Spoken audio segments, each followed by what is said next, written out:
Cricket का तो पता चल गया, क्रिकेट खेलते हैं, लेकिन भाई फिटनेस में भी स्ट्रांग है।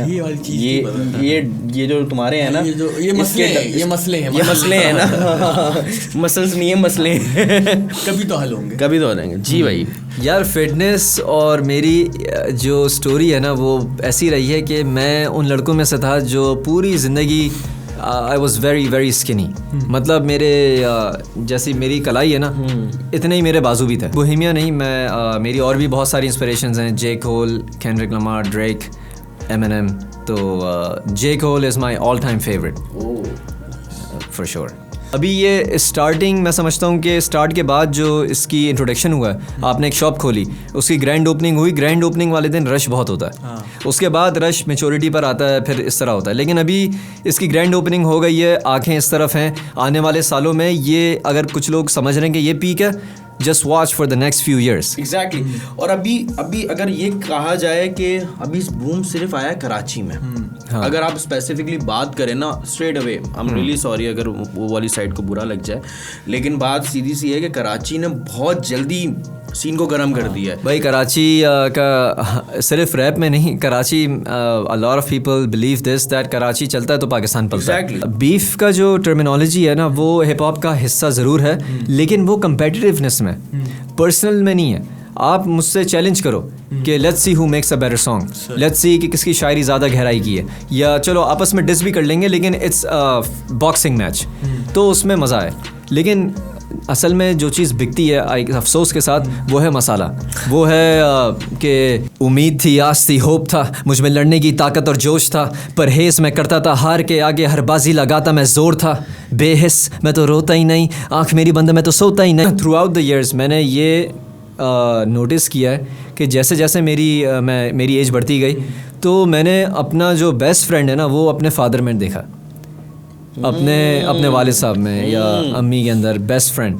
और बचपन से यही कहते थे कि अपने अम्मी अब्बू को दोस्त बनाओ या उनसे दोस्ती करो। ये उस टाइम पे समझ में नहीं आती, उस टाइम आप मसरूफ़ होते हैं अपने दोस्तों के साथ, और अभी भी होते हैं, अभी भी होता हूँ, ऐसी बात नहीं है। लेकिन नहीं क्यों यार, आप एंगेज हैं? एक और सवाल बता दें यार। जी भाई, ये मैं हो सकता है कि शायद डंके की चोट पे नहीं बोला मैंने आज तक, लेकिन yes I am engaged and I M engaged in a lot of things. I'm engaged in hip hop, I'm engaged in music, but I'm यहाँ पे एक और मैं एडिशन कर लेता हूँ आपके लिए कि वो पूछ रही हैं क्या आप किसी लड़की के साथ एंगेज्ड हैं? यस एब्सोल्युटली, ठीक है, क्लियर हो गया भाई, क्लियर हो गया ऑडियंस। लड़की के साथ engaged आप भूल जाएं हसन म्यूजिक को, भूल जाएं। अगर आप ख्वाब देख रहे हैं उनके साथ आगे प्लान करने का, तो भूल जाएं। शायद इन्हें भी प्यार हुआ था।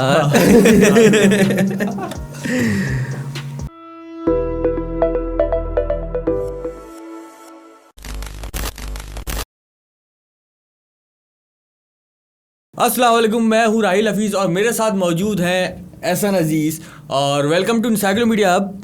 आज जो हमारे साथ आर्टिस्ट हैं, ये एक पाकिस्तानी अमेरिकन आर्टिस्ट हैं जो उर्दू रैप में काफ़ी टाइम से अपने पाकिस्तान को रिप्रेजेंट कर रहे हैं, और अब उन्होंने फैसला किया कि पाकिस्तान को पाकिस्तान आके रिप्रेजेंट किया जाए। क्योंकि पाकिस्तान का सीन अब इतना गर्म हो चुका है ना कि हसन भाई ने बोला कि जानी मैं जब उर्दू में कर रहा हूँ तो मुझे कराची आना पड़ेगा, क्योंकि जो कराची का सीन है वो बहुत बड़ा होना चाह रहा है। तो हसन भाई कैसे हैं आप? अल्हम्दुलिल्लाह man, I am good, how are you guys? अल्हम्दुलिल्लाह। फर्स्ट ऑफ ऑल बहुत बहुत शुक्रिया, आप लोगों ने इतनी सराहों पे रख के बुलाया है और यहाँ पे इनवाइट किया है, तो first of all thank you. And और ऑल्सो ये जो स्टूडियो है बड़ा खूबसूरत, ये मैं सबको बताना चाहूँ, जिस तरह आपको वीडियो में लग रहा है, ये बड़ी इन्होंने इस पर मेहनत करी है, और ये it's a big respect, appreciation दी है। हसन भाई, सबसे पहली बात हम वहाँ से स्टार्ट करेंगे कि आपने अपने एक गाने में एक लाइन बोली थी, मेरा नाम है हमाद, मतलब असल आपका नेम जो है हमाद है, और फिर आपने उसमें बोला था कि लोग हसन म्यूज़िक को याद रखेंगे लेकिन हमाद को भूल जाएंगे। तो क्या मकसद था? वहीं से स्टार्ट करते हैं जर्नी के, हमाद हसन क्या सोच के नाम स्टार्ट रखा था? ये तो मेरे वालिदैन ने रखा था नाम मेरा। तो ये तो खैर उनसे नहीं, हमाद म्यूज़िक भी हो सकता है ना? हमाद म्यूज़िक हो सकता है। अच्छा, इसके पीछे कहानी कुछ ऐसी है कि यूएस में जब मैं मूव हुआ था, तो फर्स्ट ऑफ ऑल मेरा नाम है सैयद हमाद हसन। ओके, ठीक है, तो हमाद मुझे कहते हैं सब, जितने भी लोग मुझे जानते हैं पर्सनली। लेकिन जब मैं अमेरिका गया था तो वहाँ पे आपका ज़्यादातर चीज़ों में फ़र्स्ट एंड लास्ट नेम लिया जाता है। तो मेरा फ़र्स्ट नेम सैयद है और लास्ट नेम हसन है, तो सैयद हसन होता था। तो इसी वजह से जब मैंने रैपिंग शुरू की थी या म्यूज़िक का सिलसिला स्टार्ट किया था, तो उस वक्त जो मैं करता था उसमें जो मेरे दोस्त थे उस टाइम पे वो स्कूल के थे और सब मुझे हसन के नाम से ही जानते थे, मिडिल नेम का तसव्वुर भी नहीं था। तो इसी बुनियाद को आप समझ लें कि यहाँ पे बुनियाद डल गई थी हसन की। हाँ, तो वो फिर हसन्स म्यूज़िक वहाँ से स्टार्ट हो गया। एग्जैक्टली।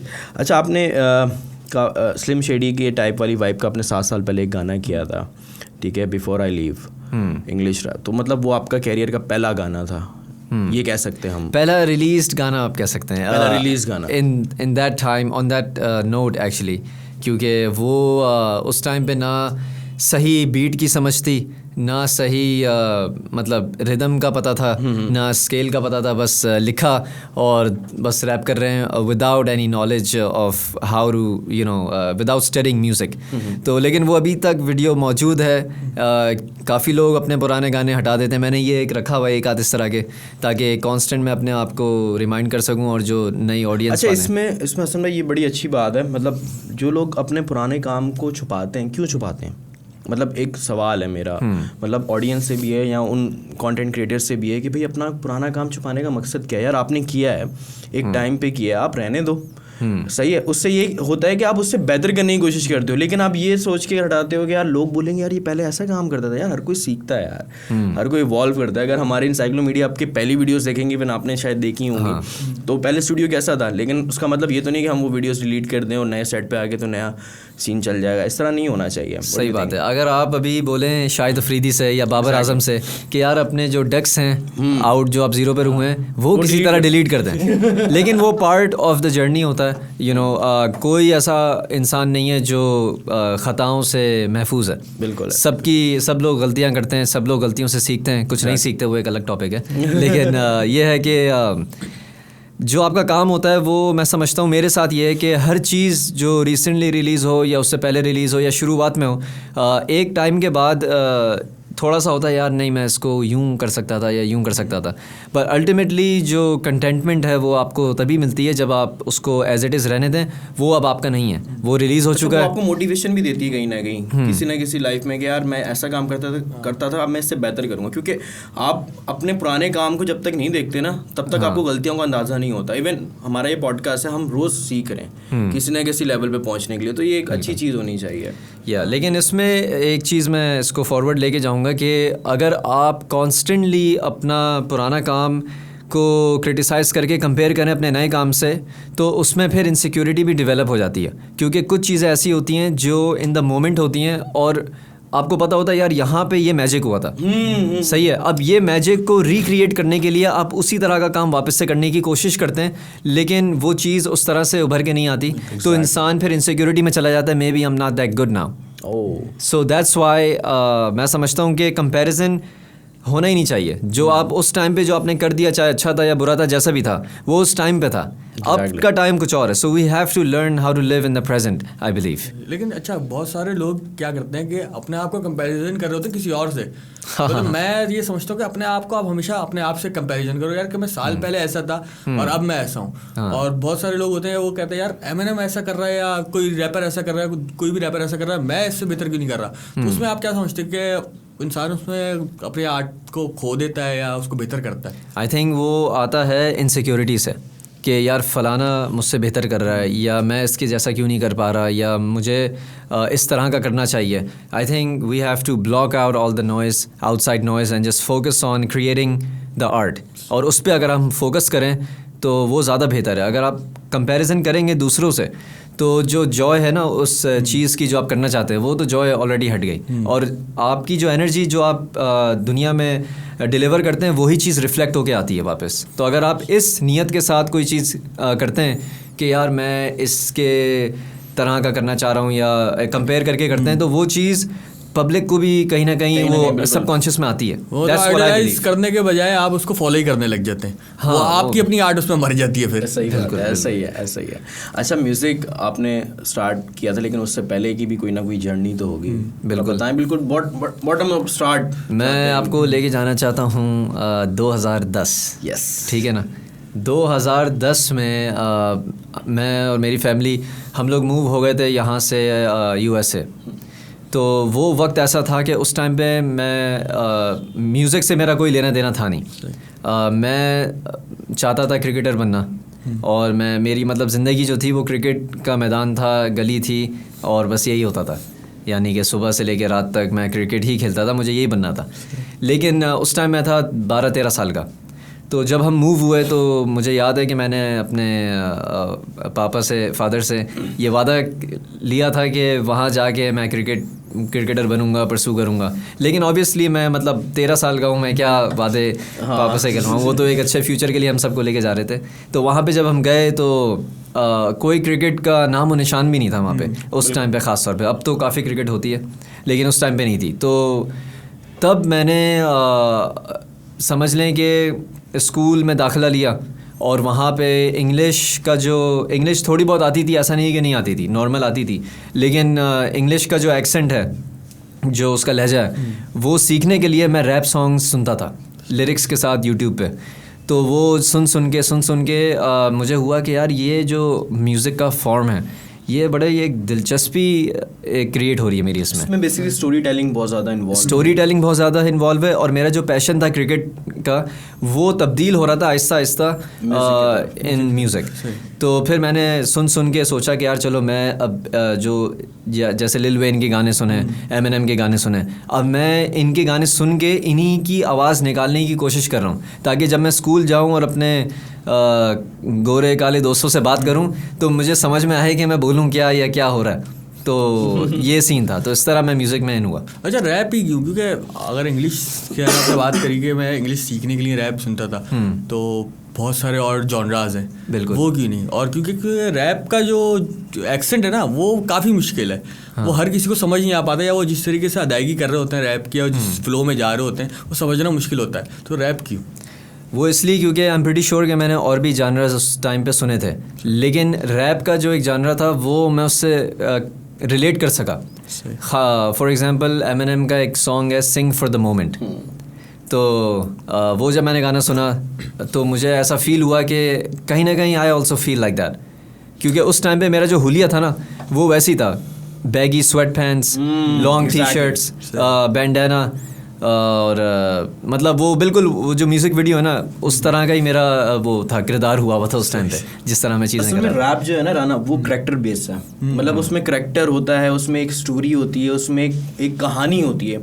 वो आम बंदा कहीं ना कहीं रिलेट कर लेता है, क्योंकि उसके साथ हो चुकी है, क्योंकि वो अपनी पर्सनल लाइफ पे बात कर रहा है ना। लाइक अगर म्यूज़िक की रैप इंडस्ट्री की बात करें तो रैप इंडस्ट्री बैक इन जब 70s के दौर से जब शुरू होती हुई आ रही है, तो उसको अगर हम देखें हिस्ट्री, तो लोगों ने अपने जज्बात को रैप के थ्रू बयान किया। तो ये बेसिकली जज्बात का गेम है। मतलब जज्बात हैं जो तो लोग इजीली कनेक्ट कर लेते हैं, और लोग पसंद भी करते हैं इस म्यूजिक को, तभी ये वर्ल्ड वाइड सबसे ज़्यादा सुना जाता है। बल्कि अब तो हिप हॉप इतना स्प्रेड हो चुका है कि अमेरिका से स्टार्ट हुआ ये, और अब दुनिया के हर कोने में एक रैप की वो है। अब तो हमारा साउथ एशिया वो तो अब बूम कर रहा है। मतलब आप ये कह सकते हैं, मतलब आई एम सॉरी, लेकिन हम ये कह सकते हैं कि हम कम्पीट कर रहे हैं हॉलीवुड लेवल को। हॉलीवुड तो नहीं, लेकिन हाँ साउथ ईस्ट एशिया में तो हम कम्पीट कर रहे हैं। बिल्कुल। और असल में जो चीज़ वेस्ट में सबसे ज़्यादा चलती है ना, वो इवेंचुअली आती है यहाँ पे।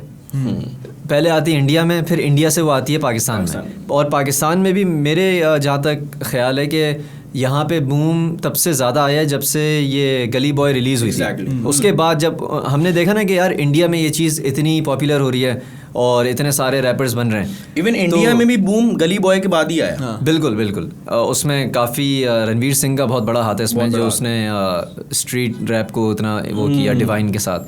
तो बहरहाल बात हमारी हो रही थी आपकी जर्नी पे। हाँ। तो जर्नी का फिर ये हुआ कि मैंने जब गाने सुने उस तरह तो फिर मैं कम्युनिकेशन मेरा एक बन गया था। मैं समझता हूँ म्यूज़िक, लोग कहते हैं कि यार म्यूज़िक क्या है आपके लिए या what do you mean by music. मेरे लिए म्यूज़िक जो है ना एक तरह से एक टैक्सी है, एक ऊबर है जो मुझे एक जगह से दूसरी जगह पे लेके जाएगी। It's like a transportation service, एक इमोशन से दूसरे इमोशन तक। I am feeling sad, I would listen to some raps and then I would feel a little better, और sometimes I would write it down and express myself. That's how I became a rapper. अच्छा, इससे एक चीज़ है, rap industry की जो lyrics वगैरह जैसे आप लिखते हैं, आपने अभी बताया कि कुछ भी आमद वाला सीन है कि कभी भी कुछ आ जाता है तो जहन में जाते हैं, तो इससे एक्सपीरियंस भी करना ज़रूरी होता है कि मतलब अगर आप बाहर नहीं निकलोगे या बाहर घूमोगे नहीं, दुनिया देखोगे नहीं, तब तक आपको आइडिया भी नहीं होगा, या आप किताबें नहीं पढ़ोगे या स्टोरीज़ या मूवीज़ नहीं देखोगे तो आपको आइडिया नहीं होगा, आपको वर्ड्स नहीं मिलेंगे। तो इसमें कितना बड़ा इन्फ्लुएंस है कि लिरिक्स लिखने में आपने कहाँ तक अपने आप को रखा? हाँ, मैं इसे ज़बरदस्त तरीके से आपने समझ किया कहाँ तक रखा। यार ये है कि अपना आमद का जो सीन है मेरे, अगर मैं अपनी आपकी बात करूं तो वो कुछ इस तरह है कि आपको, मैं समझता हूं कि ज़रूरी नहीं है कि आप इतना एक्सपोजर आपको मिले कि आप पूरी ऑब्जर्वेशन लें और फिर उसको अपने अंदर जो है रवाना करें और फिर आप कुछ लिखें। आई थिंक एक कोने में बैठ के जो लिखा जाता है ना लोनलीनेस के अंदर, वो भी काफ़ी आमद उसमें भी होती है। So it just depends on कि आप फील क्या कर रहे हैं। एग्जैक्टली। मेरा ये होता है कि मैं बीट सुनता हूँ और बीट मुझे बताती है कि यार ये लिखो मेरे ऊपर, ये थीम है, ये मेरी वो है वर्क आप कह लेंगे जिस तरह से मैं काम करता हूँ। अच्छा, मैंने बहुत से लोगों को देखा है कि वो लिरिक्स लिखते रहते हैं बीट बिना सुने, फिर वो उसको अपने बीट के हिसाब से फिर एडजस्ट भी कर रहे होते हैं, फ्लो चेंज भी कर रहे होते हैं। हाँ। तो आपका ये सीन है कि आप जो है क्या कहते हैं, मेरा बड़ा अजीब सा सीन है थोड़ा, क्योंकि बीट चाहिए पहले आपको। मुझे बीट चाहिए और फिर मैं कुछ लोग होते हैं लूप पे बीट लगा देते हैं और लिखते रहते हैं। मेरा ये है कि मैं बहुत ही डिटेल में जाता हूँ और मैं 2 बार्स लिखे बीट रोक दी, फिर 2 बार्स लिखे बीट रोक दी, मतलब मैं बीट के साथ साथ चल रहा होता हूँ। और अगर बीट कॉन्स्टेंटली प्ले हो रही है तो वो मुझसे लिखा नहीं जाता। मैं रिदम जो है ना, जो मैं दिमाग में फ़्लो क्रिएट कर रहा हूँ, जो पैटर्न क्रिएट कर रहा हूँ और कितने पैटर्न्स क्रिएट कर रहा हूँ और कितने फ्लोस क्रिएट कर रहा हूँ उस 2 मिनट के गाने के अंदर, तो वो सब अगर बीट चलती रहेगी कॉन्स्टेंटली तो वो ऑफ हो जाता है। तो इसलिए मैं बीट को रोकता हूँ, फिर मैं थोड़ी सी लाइनें लिखता हूँ, फिर मैं स्टार्ट करता हूँ दोबारा से, फिर मैं गो थ्रू करता हूँ, फिर मैं उसकी जो कॉम्प्लेक्स राइम स्कीम्स होती हैं उसके अंदर जाके उसको थोड़ा सा डिफरेंट किया, या जिसे मल्टी सिलेबल रैपिंग भी कहा जाता है, तो वो चीज़ मैं काफ़ी मतलब अंदर तक डिटेलिंग तक मुझे शौक है। It's as much as I love releasing it, I actually enjoy more just creating it. क्योंकि आपके लिरिक्स हम लोगों ने देखे भी हैं और सुने भी हैं कि आपके लिरिक्स काफ़ी ज़्यादा KDM से इंस्पिरेशन और उनकी जो कनेक्टिविटी है, उनके कनेक्शन से बड़ी राइम कर रही है। तो मतलब आप बोहेमिया से काफ़ी ज़्यादा इंस्पायर हैं इस मामले में। Inspire is a good word. I think inspire ज़रूर हूँ, और मेरे ख़्याल से ये झूठ होगा किसी भी देसी आर्टिस्ट के लिए कहना कि यार बोहेमिया से मैं कभी इंस्पायर नहीं हुआ या बोहेमिया को सुन के मैंने कभी कुछ नहीं किया। I think he is the definitely the Pioneer of this industry, right. जो उनका स्कूल दी किताब में भी उन्होंने कहा है कि मेरी वजह से लगी कितनों की नौकरी। तो इंडस्ट्री मैंने ईजाद के whatever the words are, I don't clearly remember, लेकिन ये बात सच है कि बोहेमिया से बहुत इंस्पिरेशन है। लेकिन ना सिर्फ बोहेमिया नहीं, मैं मेरी और भी बहुत सारी इंस्पिरेशंस हैं। J Cole, Kendrick Lamar, Drake, Eminem. तो J Cole is my all time favourite for sure. अच्छा, आप अमेरिका में थे, जे कोल से कभी मुलाकात वगैरह? मुलाकात तो नहीं, लेकिन मैं उसके 2 दफ़ा कॉन्सर्ट में ज़रूर अटेंड किया मैंने। सही। तो KOD टूर हुआ था सही। उसका, और फिर अभी जो ऑफ सीज़न वो वाली एल्बम उसका टूर हुआ था, तो उस पर ह्यूस्टन के अंदर हम गए थे। अच्छा, बोहेमिया की बात हो रही है तो भाई बोहेमिया पाजी से आपने स्टेज शेयर किया है, वो कहानी क्या है? मैन दैट मोमेंट, इसके लिए तो मुझे चश्मे उतारने पड़ेंगे। रिस्पेक्ट। तो this was I think few months ago actually, जुलाई या फिर जुलाई के एंड की बात है या अगस्त के शुरू की बात है। ह्यूस्टन के अंदर बोहेमिया का शो हो रहा था क्लब जी के अंदर। तो वहाँ पे मेरी उनसे मुलाकात हुई थी, लेकिन उससे पहले मेरी होटल के अंदर जहाँ पे वो स्टे कर रहे थे वहाँ पे मुलाकात हुई थी। और इसमें मैं मेंशन करना चाहूँगा 2 people actually. One is my friend Shayan, जिसके थ्रू मैं मिला। The second person that I want to mention Yaas. Yaas जो रैपर बड़े ज़बरदस्त, I believe he one of the best. तो आपने बताया था कि ये मेरे किसकी लॉबी से भी हैं। उस रैपर का नाम भी आपने मुझे बताया था। लॉबी बेसिकली लॉबी नहीं, वो उनके साथ ही है। अमेरिकन रैपर किसी का आपने नाम भी लिया था। किन के साथ कौन होते हैं?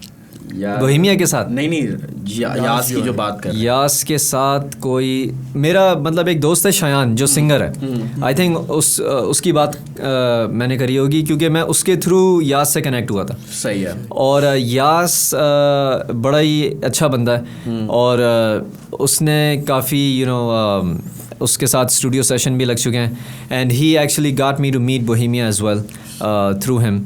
And that meeting was a very brief meeting, लेकिन बड़ा एक आप एक बंदे को इतने सालों से आप सुनते आ रहे हैं, और सिमिलर काइंड ऑफ स्टोरी है कि आप भी 13-14 साल की उम्र में पाकिस्तान से अमेरिका आए, कराची में बॉर्न होने के बाद, and then pursuing music, pursuing I saw his interviews, right? तो उन्होंने हाँ, और जो चीज़ें उन्होंने जिस तरह से वो he went through homelessness and all that stuff, तो वो सुन के मैंने एजुकेशन एक्चुअली परस्यू करी, so I don't become homeless, exactly, so that I can also make a name for myself. जैसे स्कूल दी किताब का मैंने मेंशन इसलिए किया क्योंकि उसमें अगर हम गहराई में जाए ना, तो उसमें जो मैसेज है वो ये है कि kind of just pursue your education, become something and also follow your dream. Exactly. तो इसी वजह से मैंने एजुकेशन अपनी डिग्री मुकम्मल करी, और फिर जब मेरी उनसे मुलाकात हुई तो वो 1-2 मिनट की मुलाकात थी,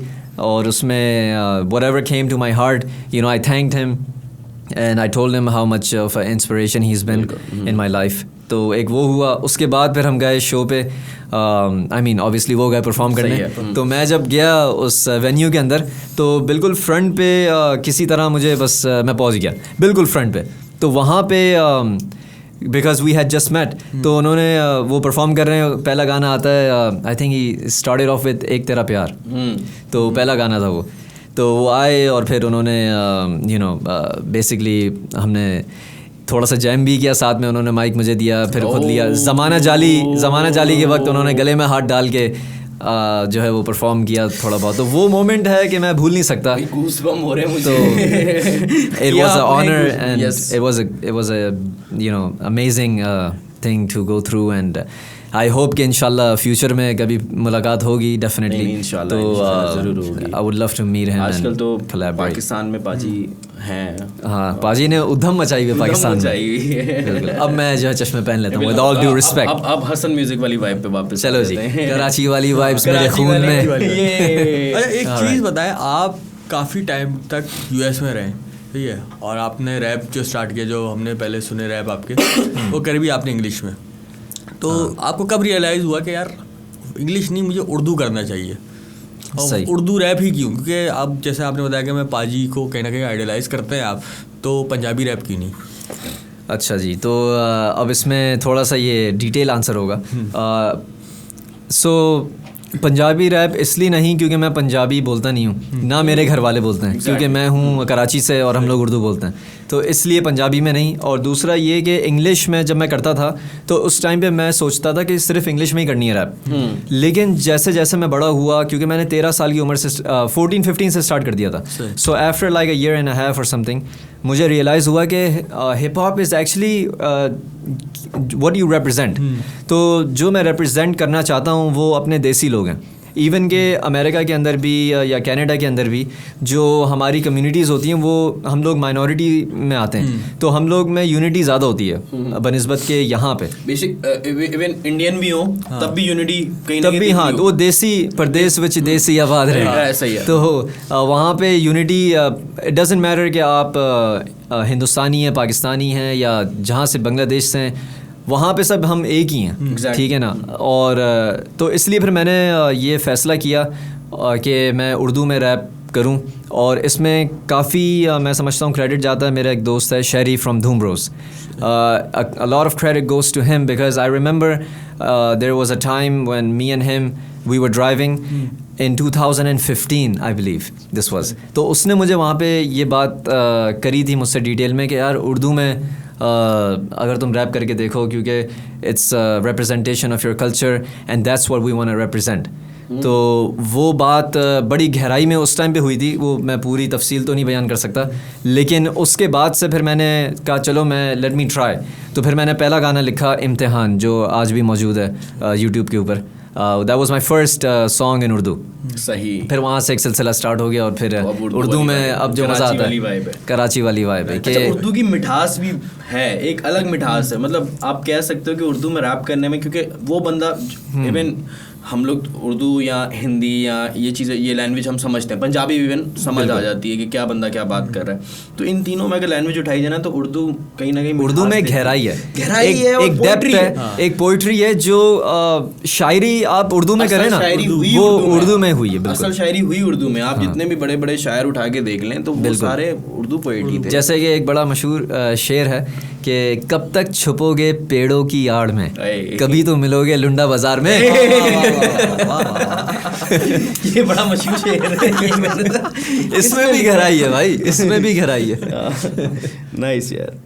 अच्छा जी, तो सिलसिला को आगे बढ़ाते हैं। बड़ा एक जर्नी के बारे में आपने पूछा, सो आई होप कि थोड़ी बहुत ऊपर से जो भी कोटिंग है वो समझ में आ गई होगी व्यूअर्स को। अभी तो हमने सिर्फ बात करी है वहाँ की, अभी वहाँ पे मैं थोड़ा सा एक और सवाल पूछूंगा।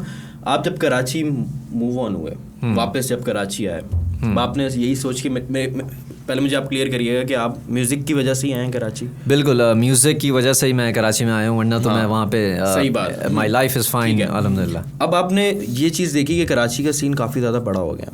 पहले तो हम ये बात करते हैं कि आपने वहाँ पे भी गाने रिकॉर्ड करे, ऑब्वियसली वहाँ पे भी स्टूडियो गए होंगे, वहाँ पे अपने बीट्स वगैरह देखी होंगी, इवन आपने भी कुछ म्यूज़िक कंपोज वगैरह खुद भी किए हैं। तो उसको पहले डिफ़ाइन करें और फिर उसके बाद आप ये बताएं कि कराची का कंपैरिजन कैसा रहा आपका? सही, अमेरिकन स्टूडियो का और कराची स्टूडियो में। तो वहाँ के जो स्टूडियोज़ हैं, मैं एक स्टूडियो गया वहाँ पे गाना रिकॉर्ड करने, तो वो studio is like a building. सही। अब हम अंदर गए तो 4-5 डिफरेंट कमरे हैं वहाँ पे। एक रिसेप्शन है, उसके बाद अंदर एक कमरा है, उसमें एक मिक्सर, एक साउंड इंजीनियर बैठा है, दूसरे में दूसरा बैठा है। So you have to take appointments and then hourly basis पे। वाला सीन है क्या? बिल्कुल डॉक्टर वाला सीन है। आप वहाँ जाते हैं, आप अपना रिसेप्शनिस्ट से बात करते हैं, फिर आप वेटिंग करते हैं, उसके बाद जो आपका वक्त होता है आपको उस पे फिर एक पेपर देंगे, हाँ, उस पे अपना नाम वो पहले ही हो जाता है। पेपर वर्क का सिलसिला वो कॉल पे हो जाता है अपॉइंटमेंट का, तो ईमेल के थ्रू। उसके बाद फिर जो वहाँ पे टेक्नोलॉजी है, जो माइक्स वगैरह हैं, जो प्रोडक्शन लेवल है, जो बंदा वहाँ पे बैठ के आपका साउंड इंजीनियर कर रहा है ना, वो साउंड इंजीनियर सर्टिफाइड है। तो प्रोफेशनलिज्म में कोई वहाँ पे वो नहीं है कमी। सही है। इस हवाले से कराची में यह है कि मैं अभी तक जो इस तरह के स्टूडियोज़ हैं वहाँ पे गया नहीं हूँ, लेकिन मैं दूसरों के स्टूडियोज़ में ज़रूर जा चुका हूँ, जो हम बात करेंगे। जो अभी तक मेरा एक्सपोजर रहा है, वहीं से करते हैं ना। सही जी।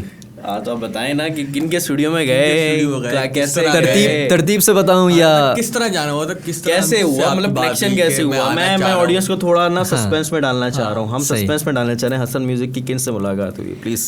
सही, तो एक है प्रोड्यूसर कराची के, पता नहीं जानते हैं लोग कि नहीं, मैं समझता हूँ कि जानते होंगे। कह रहा हूँ कराची क्या, पाकिस्तान क्या, इंडिया सुन रहे हैं, नेपाल, बांग्लादेश सब सुन रहे हैं भाई। तो उनका नाम जो है, वैसे 2 नाम है, जैसे मेरे भी अभी काफ़ी सारे नाम चल रहे हैं। उमैर भी कहते हैं कुछ लोग उन्हें, लेकिन ज़्यादातर लोग उन्हें मेरे ख्याल से जानते हैं जोके के नाम से। सही है, प्रोड्यूस बाय जोके।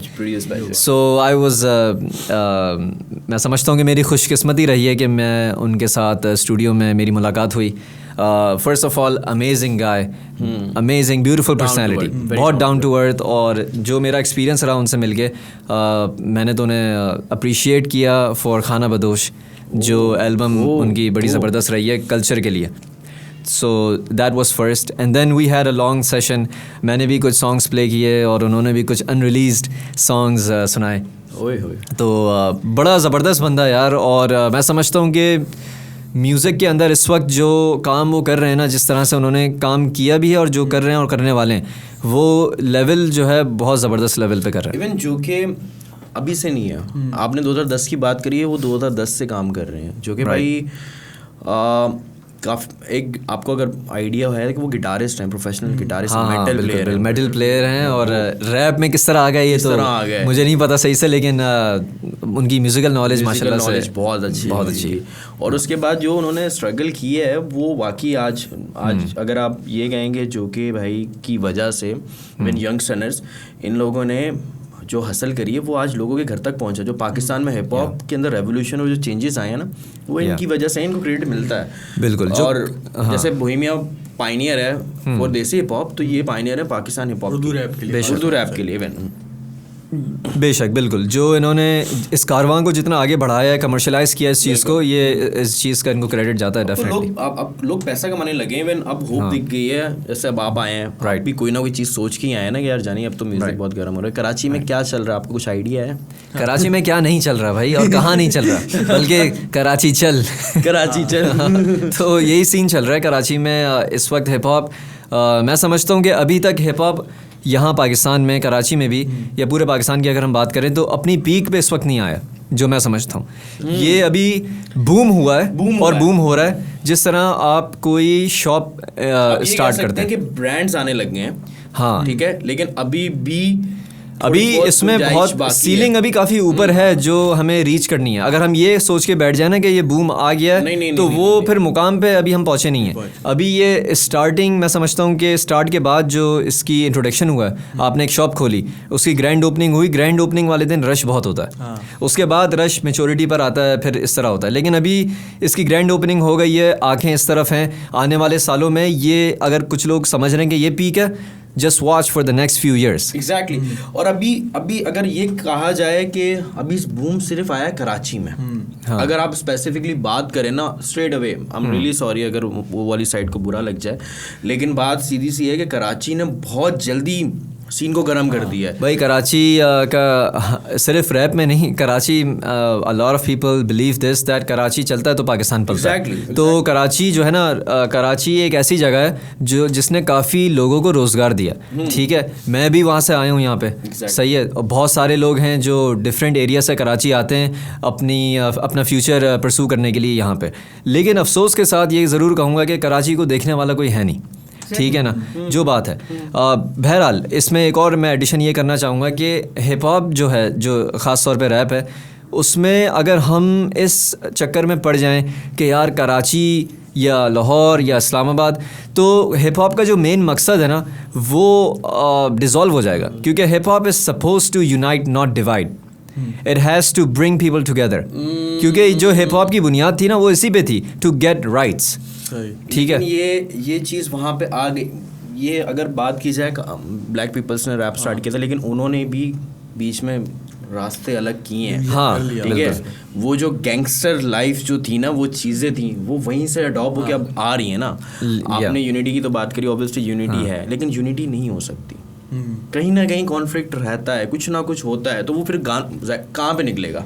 बिल्कुल। अब वो कॉन्फ्लिक्ट हमने देखी है east coast versus west coast, लेकिन वो ये नहीं है कि ये बड़ी ज़बरदस्त चीज़ हुई थी और इसको ही हमें मॉडल को अप्लाई करना है अपने हिप हॉप में, you know. So it has to be, हमें सीखना चाहिए इनसे कि यार क्या चीज़ नहीं करनी, क्योंकि इस बीफ के अंदर काफ़ी लोग मरे भी हैं। Exactly. और मैं यही बात करने वाला था कि काफ़ी लोगों ने अपनी जान भी गवाई है, ज़ाया करी है इस चीज़ में, because it's eight the end of the day it's what's coming out of the speakers. It's not so personal कि बंदा इस पे एक दूसरे को मारने लग जाए।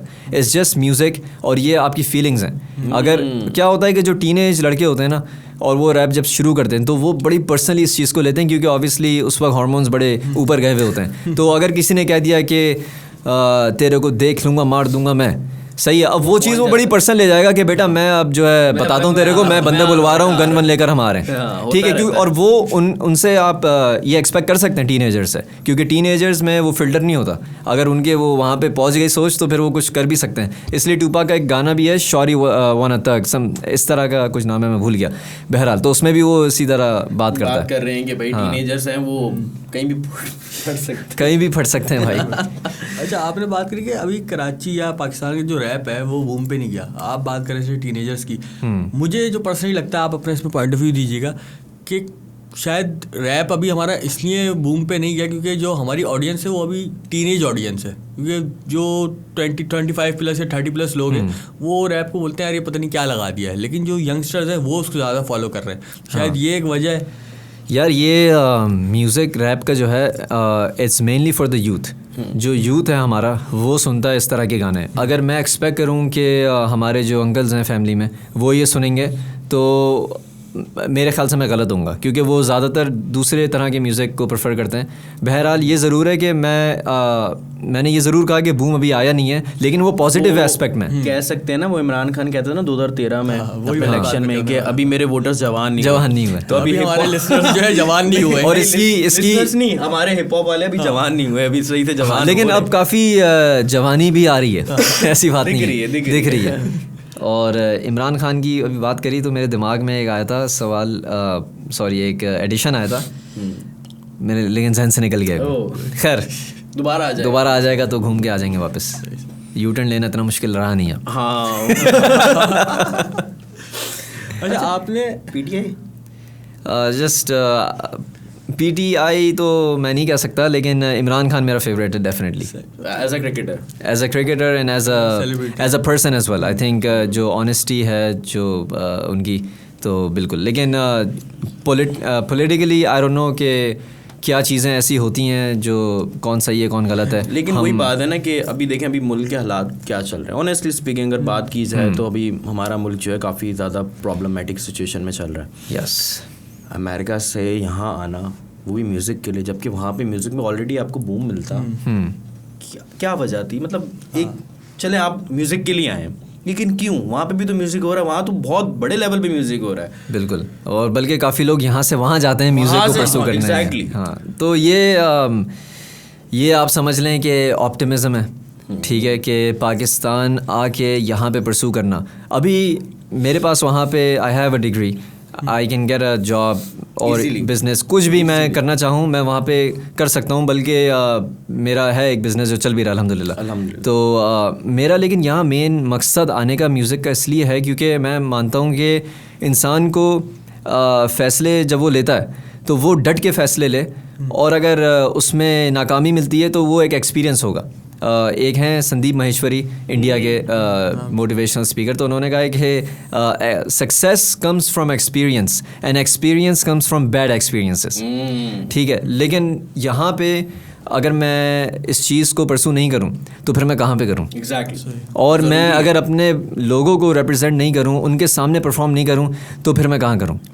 वहाँ पे जो हैं देसी, डेफिनेटली मैं उनके साथ परफॉर्म भी किया है और उस ऑडियंस को भी एंटरटेन किया, and I know that overseas audience more than anybody else. I have lived with them, I am one of them, तो मैं उनको जानता हूँ बहुत अच्छे से। अब मैं यहाँ पे आके हम सबको भी जानना चाहता हूँ। अच्छा, वैसे अभी तक जब से आप आए, आपने यहाँ पे कोई अभी तक शो वगैरह किया, कोई कॉन्सर्ट किया? यस, पिछले मेरे ख्याल से 1 हफ्ता हो गया। हाँ, 1 हफ्ता। फैल्कन हाउस में पहला शो अल्हम्दुलिल्लाह हुआ है और बड़ा ज़बरदस्त रहा। अच्छा, यहाँ की ऑडियंस और वहाँ की ऑडियंस में आपने क्या फ़र्क देखा कि वो ज़्यादा सपोर्टिव है, यहाँ की ज़्यादा सपोर्टिव? मैं बताता हूँ मैंने क्या फ़र्क देखा। मैंने यहाँ पे 2019 में भी 2-3 जगहों पे परफॉर्म किया था, और अभी फैल्कन हाउस में रिसेंटली किया, और वहाँ पे भी मैंने काफ़ी ऑन एंड ऑफ गिग्स वगैरह करी हैं। फ़र्क मैंने ये महसूस किया है कि फ़र्क ऑडियंस को एंटरटेनमेंट चाहिए, चाहे वो यहाँ की कहीं की भी हो दुनिया की। आप एज ए एंटरटेनर कितने आपके अंदर तप्पड़ है उनको एंटरटेन करने का, कितना आपके अंदर जोश है, एनर्जी है, वो मैटर करती है। मुझे लोगों ने यहाँ पे कहा कि यार फैल्कन हाउस में नहीं जाना परफॉर्म करने, वहाँ की आवाम ऐसी है वैसी है। मेरे पास मैसेजेस भी आए कुछ लोगों के कि यार यहाँ पे नहीं जाना। तो मैं सोच भी रहा था यार कि हो सकता है कि कोई ना कोई तो सच्चाई हो। इससे पहले जब 3 साल 2019 में मैंने परफॉर्म किया था एक जगह पे, तो वहाँ का भी मुझे लोगों ने कहा था कि यार फलाना ये वो होता है। मैं जब गया हूँ वहाँ पे और मैंने परफॉर्म किया तो अल्हम्दुलिल्लाह आवाम ने इतना सपोर्ट किया that I didn't even have to respond to anybody. तो ये बस मैं समझता हूँ कि अगर आपको पता है कि आप क्या कर रहे हैं और कॉन्फिडेंस के साथ कर रहे हैं, तो कोई भी जैसी भी आवाम हो ना, वो वो वाइब करेगी आपके साथ, because people over here are actually very loving people. Exactly, ऐसा नहीं है कि यहाँ पे जो है बैठे हुए कि यार तू आ मैं तेरी लूंगा। असल में इतनी टेंशन है, अगर इसके पीछे वही ऑनेस्टली स्पीकिंग कराची में इतने मसले हैं, हाँ, स्नैचिंग के वाकयात, महंगाई, रोडें तबाह बर्बाद हुई हैं, सब कुछ खराब। उसके बाद एंजॉयमेंट फैक्टर मिलता ही कहाँ, आपके पास प्लेसेस ही नहीं है। ये छोटे मोटे गिग्स, कॉन्सर्ट्स और बड़े बड़े लेवल पे अब जो अल्हम्दुलिल्लाह हो रहे हैं पाकिस्तान में, ये लोगों को थोड़ा बहुत इंजॉयबल, जो थोड़ी वाइब कर लें, थोड़ा रिलैक्स हो जाए, रिलीफ हो जाए माइंड में। क्योंकि हमारे पास अभी कराची में ये चीज़ें, पहले आप कोविड के टाइम पे देख लें वो ख़त्म थी, फिर उससे पिछले टाइम पे चले यूट्यूब बैन था, तो हमारे पास रिस्ट्रिक्शंस बहुत सारी लगती रही हैं। अब क्रिकेट हमारे पास हुई नहीं थी, सही बात है, कितने साल, सही है, आपको तो आइडिया होगा इस चीज़ का।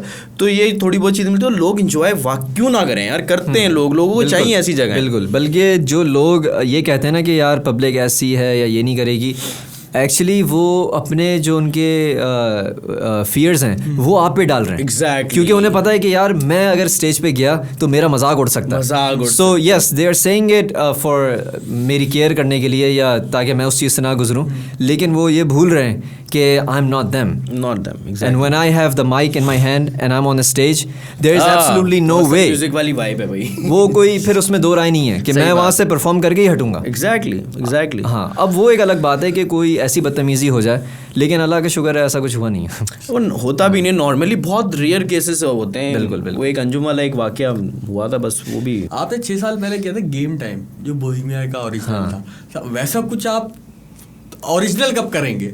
मैं वैसा कुछ सुनना चाह रहा हूँ यार। ये तो एक रीमिक्स था, ये ओरिजिनल तो नहीं था, लेकिन ये गेम टाइम उस टाइम पे बोहेमिया ने निकाला था अपनी KDM मिक्स टेप वॉल्यूम 1 में। तो उसमें काफ़ी सारे रैपर्स थे, यंग देसी, प्रधान और भी बहुत सारे थे।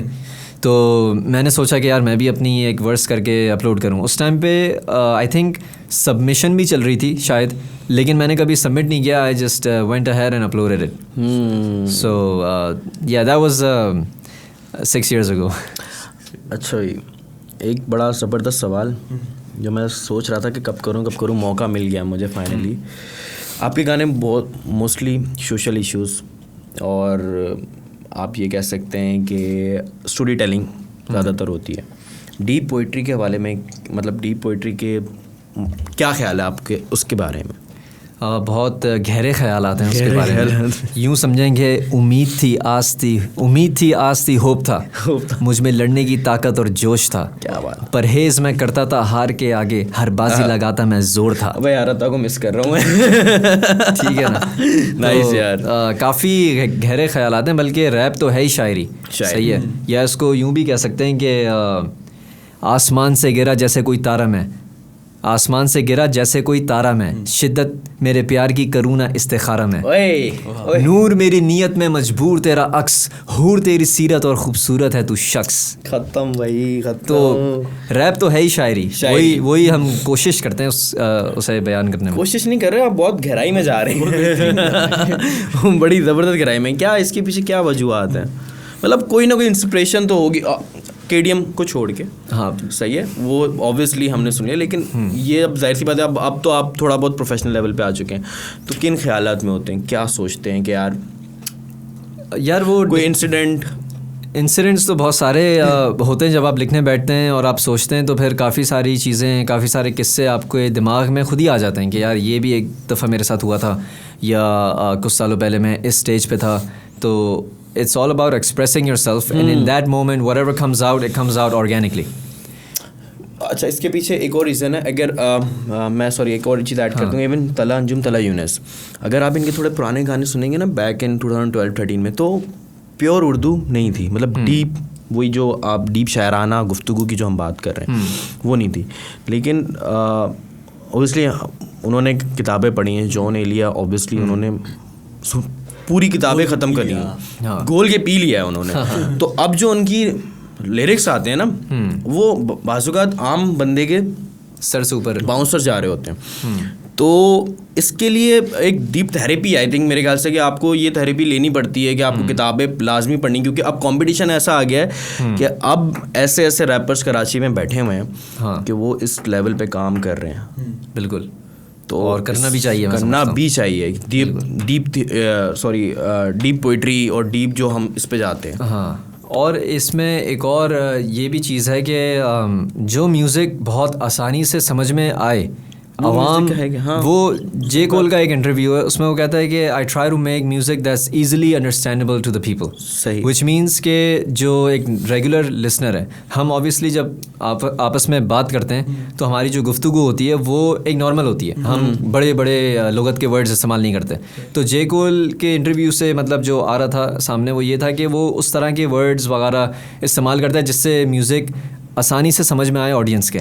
यहाँ पे अगर हम एमिनेम की बात करें, उसकी लिरिक्स ऐसी हैं कि आपको पढ़ के समझनी पड़ती हैं कि क्या है, क्या रेफरेंस, क्या वो भी एक रैप का एलिमेंट है, ये भी एक रैप का एलिमेंट है। तो ये आर्टिस्ट के ऊपर डिपेंड करता है कि वो कौन सा अपना फ्लेवर समझता है कि वो ऑफ़र करे पब्लिक को।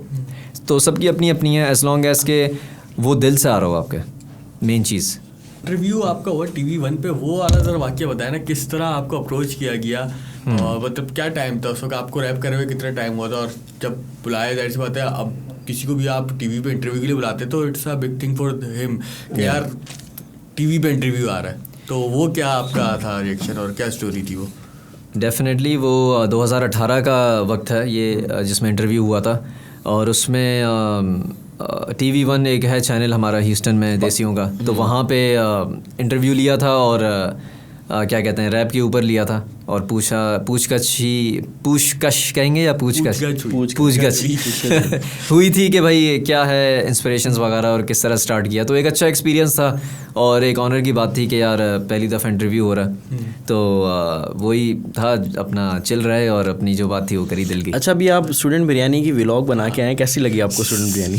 यार वो आई थिंक स्टूडेंट बिरयानी नहीं थी, वो नल्ली बिरयानी थी। सही, नल्ली बिरयानी मुझे तो पर्सनली नहीं, मैं इतनी खाता नल्ली बिरयानी, मैं थोड़ा शौकीन हूँ चिकन या बीफ बिरयानी का, नल्ली का मुझे इतना पसंद नहीं है, लेकिन ठीक थी, जिन्होंने खाई उन्हें बड़ा मज़ा आया। वैसे आपने लाहौर में बिरयानी खाई है कभी? लाहौर, मैं लाहौर इस्लामाबाद 2009 में गया था और मुझे इतना सही से याद नहीं है वहाँ पे कि क्या होता है क्या नहीं। लाहौर इस्लामाबाद मरी थोड़ी फ्लैश लेकिन इंशाल्लाह उम्मीद है कि आने वाले कुछ महीनों में जाऊँगा। अच्छा, हसन म्यूज़िक, हसन व्लॉग, हाँ, ये क्या है?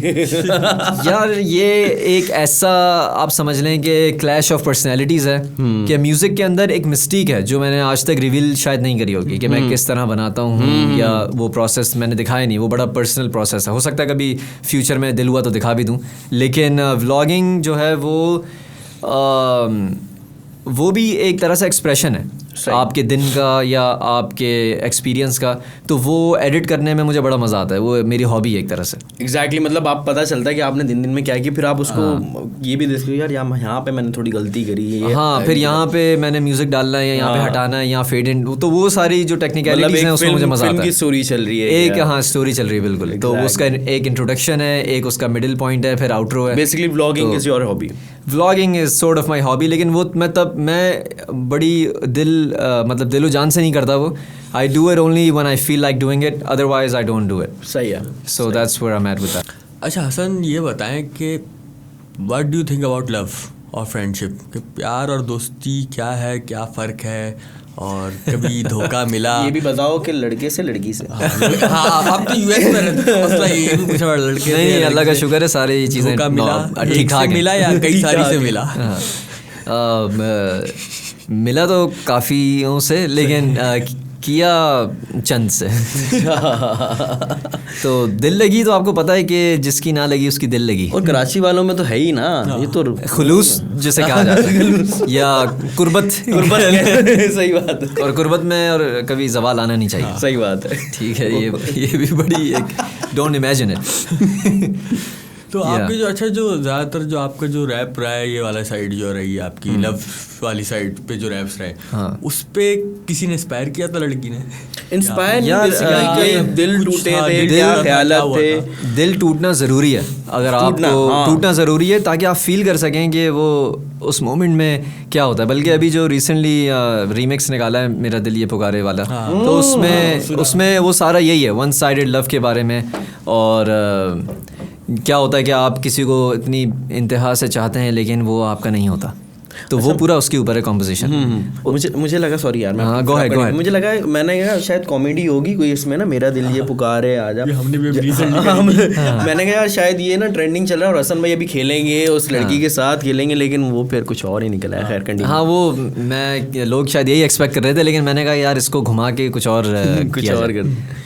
लेकिन हाँ, दिल लगी और मोहब्बत एक ऐसी होती है चीज़ कि हम सब मुंतज़र हैं निकाह के, राइट। मुंतज़र निकाह के तो ख्वाहिशात का कसूर है, दिल तुझ पे टूट के अब चूर है, साबित करूं इश्क ये तपिश देख सबूत है। ओए ओए ओए। तो यही कुछ लाइंस हैं जिसमें आप तसव्वुर कर लें, इसकी इजाज़त है। बाकी डीप थे। बाकी वो शाहीन ने कहा है ना, और कुछ सोचना भी मना है, जो हैशटैग चल रहा है। चलें, ये तो हो गया प्यार दोस्ती। जी हाँ, दोस्ती प्यार तो आपने बता दिया ना कि यारी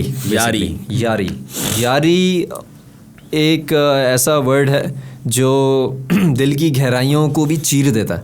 एग्जैक्ट। चाहे वो पॉजिटिव में हो या नेगेटिव में हो। एक दोस्त है आपका, ठीक है, और उससे आपका काफ़ी लगाव है, वो आपका बेस्ट फ्रेंड भी हो सकता है, लेकिन काफ़ी लोग बेवफाई के थ्रू भी गुजरते हैं और वो यारी ही उनका वो बनती है। Your best friend could be your worst enemy. अच्छा, ये कह सकते हैं, हाँ, ये लाइक तो पॉइंट। दूसरा ये कि दोस्त ऐसा होता है कि जिससे आप सब कुछ शेयर कर सकते हो, मतलब आपके सबसे क्लोज दोस्त होगा। बल्कि लड़की भी इतनी क्लोज नहीं होती वो उस तरह छोड़ दो। लेकिन वैसे एक बात करूं कि क्योंकि मुखलिस जिन्हें कहा जाता है, हाँ, मुखलिस जिन्हें कहा जाता है कि हम हर बात शेयर कर सकते हैं, इवन घर की बातें। जी हाँ, लड़कियों यार की बातें। मैं इसमें एक बात बताऊं, मेरी काफ़ी दोस्तियां रही हैं, काफ़ी यारियां रही हैं, काफ़ी यार हैं मेरे अल्हम्दुलिल्लाह। इवन के पाकिस्तान में मैं जब 13 साल की उम्र में निकल गया था, तो वो जो मेरे स्कूल के सेंट माइकल्स के दोस्त थे, वो आज तक मेरे दोस्त हैं आफ्टर 25 ईयर्स।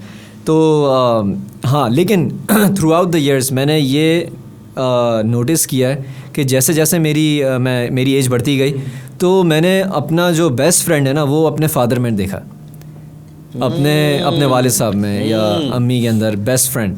और बचपन से यही कहते थे कि अपने अम्मी अब्बू को दोस्त बनाओ या उनसे दोस्ती करो। ये उस टाइम पे समझ में नहीं आती, उस टाइम आप मसरूफ़ होते हैं अपने दोस्तों के साथ, और अभी भी होते हैं, अभी भी होता हूँ, ऐसी बात नहीं है। लेकिन कहीं ना कहीं हर दोस्त अपनी ज़िंदगी में राइटफुली सो निकलता है कुछ करने के लिए। मैं भी निकला, सब निकलते हैं, और आपके डिस्टेंस आता है, लेकिन जब आप बात करते हैं तो बात ऐसी होती है जैसे कल ही मुलाकात हुई है। एग्जैक्टली। वो बात अपनी जगह बिल्कुल ठीक है 100%। लेकिन जो कनेक्शन इंसान का अपने फादर के साथ होता है और अपनी मदर के साथ होता है, वो जो है ना, जब जैसे जैसे आप बड़े होते जाते हैं, you feel that you are them. मुझे ऐसा लगता है कि मेरी बहुत सारी चीज़ें अपने फादर की जैसी ही हैं। तो मैं ये कहूँगा कि जो दोस्ती है, जो यारी है, वो अगर इंसान अपने अंदर अपने जो क्लोज़ के जो उसके वालिदैन हैं उनमें ढूंढे, अपने बहन भाइयों में ढूंढे, तो वो उसे कहीं और नहीं मिलेगी। जो आपका सगा भाई आपके लिए कर जाएगा ना, वो आपका बेस्ट फ्रेंड भी शायद ना करे उस मोमेंट पे, आपका भाई या आपकी बहन जो आपके लिए कर जाए। तो ये सिर्फ एज के साथ ही मैंने रियलाइज़ किया। I thought my best friend was someone else. Even ऐसा भी होता है कि आप फादर के साथ बैठ के याराना गुफ्तगू ना कर रहे हो, हाँ। इवन दो, लेकिन फिर भी वो आपका बाप ऐसी चीज़ कर जाएगा कि वो कोई भी नहीं कर सकता। मतलब आपको कुछ भी मिल जाएगा, बाप फ्रॉम नोवेयर। ऐसी भाई है, भाई के साथ क्या रिलेशन, आप कभी यारी नहीं लगाते होगे भाई के साथ बैठ के, कभी आप बैठ के गुफ्तगू नहीं करते होगे ऐसी, लेकिन वो डीप कनेक्शन होता है। अगर मैं खाना खा रहा हूँ और मेरा भाई सामने बैठे देखे तो मैं एक पूछ लूँगा, यार तू खाएगा, एक मतलब क्योंकि मैं मेरे भाई के साथ मेरा वो ऐसा है ना सीन कि हम लोग इतनी गुफ्तगू नहीं करते, लेकिन फिर भी एक आ जाती है। जैसे अभी कल मेरे दोस्त की मेहंदी थी, तो वहाँ पे क्या हुआ कि हम मेहंदी पे गए हुए थे। सही। तो वो शीशा बहुत अच्छा बनाता है, ठीक है, तो वो शीशा बनाने में लग गया था काफ़ी ज़्यादा ना, वो उसमें इन हो गया था, तो खाना वाना खुल गया था। तो मुझे रियलाइजेशन हुई कि मैं खाना खा रहा हूँ और मेरा भाई मौजूद नहीं है, वो पीछे शीशा बना रहा है। तो एकदम वो अंदर से आई चीज़ कि यार फैसला आजा खाना, मतलब फ्रॉम नोवेयर ये चीज़ होती है। ये बॉन्ड मतलब हम एक्सप्रेस नहीं कर सकते, मैं मेरे से तो एक्सप्रेस नहीं हो पा रहा, लेकिन फिर भी कहीं ना कहीं आप फील कर रहे होते हो। डेफिनेटली खून का जो रिश्ता होता है ना, उसकी कोई और रद्द-ए-अमल उसका है नहीं, रद्द-ए-अमल है नहीं। एग्जैक्टली, बिल्कुल। आपको कभी आशिकी हुई है? वैसे मुझे लग रहे हैं आप मिजाज वाले। एक से नहीं हुई ना मसला ये। अच्छा, काफियों से आपको बेसिकली आप वो हैं जिनकी हर रात शादी हो सकती है। हाँ अल्हम्दुलिल्लाह, Nice. I am ready for it. अरे क्या बात। अच्छा तो खैर मुंतज़िर निकाह के तो ख्वाहिशात का कसूर है। ये मुझे लग रहा है आप मतलब पसंद आ गए बॉय। अब ऐसा नहीं है। हम ऐसा नहीं है। अच्छा खैर उसको हम कंटिन्यू करते हैं। आपने यहाँ पे आके कराची आके 2 आर्टिस्ट के साथ, rapologist and Asad Javed. Oh yes, Asad Javed. Asad Javed, ये बल्कि बड़े ही दोनों अपनी जगह पे अच्छे आर्टिस्ट हैं। रैपोलॉजिस्ट की मैं पहले बात करूँगा क्योंकि उसके साथ पहले कोलैब किया था 2019 में, तो वो बड़ा अच्छा है लड़का और यंग है, फुल ऑफ एनर्जी, और उसकी जो राइमिंग एबिलिटी है वो बड़ी अच्छी है जो मुझे पसंद आई। और बल्कि उसने मेरे साथ सॉन्ग किया था और अब इंशाल्लाह जेनोसाइड, अब hopefully in the future will definitely do some sort of work, we are trying to, लेकिन ये है कि अभी तक ठीक से मुलाकात नहीं हो सकी, लेकिन इंशाल्लाह जब होगी तो डेफिनेटली कुछ ना कुछ करेंगे। But what he is doing for the culture, for hip hop is amazing and I hope that he keeps going. Now let's talk about Asad Javed. LRP। तो अभी पाकिस्तान आने से पहले मुझे असद ने अप्रोच किया सॉन्ग के लिए, और उस टाइम पे जो मैं जिस सिचुएशन में था ना म्यूज़िक को लेके, I had just met Bohemia, ठीक है। इसने मुझे गलत टाइम पे अप्रोच कर दिया क्योंकि उस टाइम पे मेरी जो स्पिरिट्स बड़ी ऊपर हुई हुई थी, अभी भी अल्लाह का शुक्र है बड़ी लेवल पे थी। अब मैं बोहेमिया से मिल के आ रहा हूँ तो असद ने गाने के लिए अप्रोच कर दिया। अच्छा, और उसके उनसे मिलने के कुछ हफ्तों तक मैंने हर दिन 2 रैप रिलीज़ किए इंस्टाग्राम के ऊपर। तो आज की तारीख में 50 रैप रिलीज़ किए थे इन लाइक 30 डेज़, हर दिन 2। तो फिर असद ने भी उस टाइम पे कोलैबोरेशन का कहा हुआ था, तो वो मैंने आई थिंक उसी वक्त लिख के जो है उसे 1 आध दिन में रिकॉर्ड कर दिया। तो वो भी हमारा बड़ा अच्छी कोलैबोरेशन रही। असद ने भी अपनी तरफ से जो ज़बरदस्त रैप किया उस पर, और मैं समझता हूँ कि वो एक ऐसी कोलैबोरेशन है जो मैं इंतज़ार कर रहा हूँ कि मैं परफॉर्म वीडियो भी बनानी थी हमने। हाँ, वो सारा हमें करना था, लेकिन इंशाल्लाह हो सकता है कि शायद म्यूज़िक वीडियो ना हो सके, लेकिन उसे हम परफॉर्म ज़रूर करेंगे। एग्जैक्टली इंशाल्लाह very soon. Asad be ready यार मैन, भाई परफॉर्मेंस के लिए ऑन सीन है। तो खैर भाई थोड़ी सी बात होती है, आपको पता है एक मज़े की बात बताऊँ, क्रिकेट का तो पता चल गया क्रिकेट खेलते हैं, लेकिन भाई फिटनेस में भी स्ट्रांग है। ये जो तुम्हारे हैं ना, ये मसले हैं ना मसल्स नहीं है, मसले कभी तो हल होंगे, कभी तो हो जाएंगे जी भाई।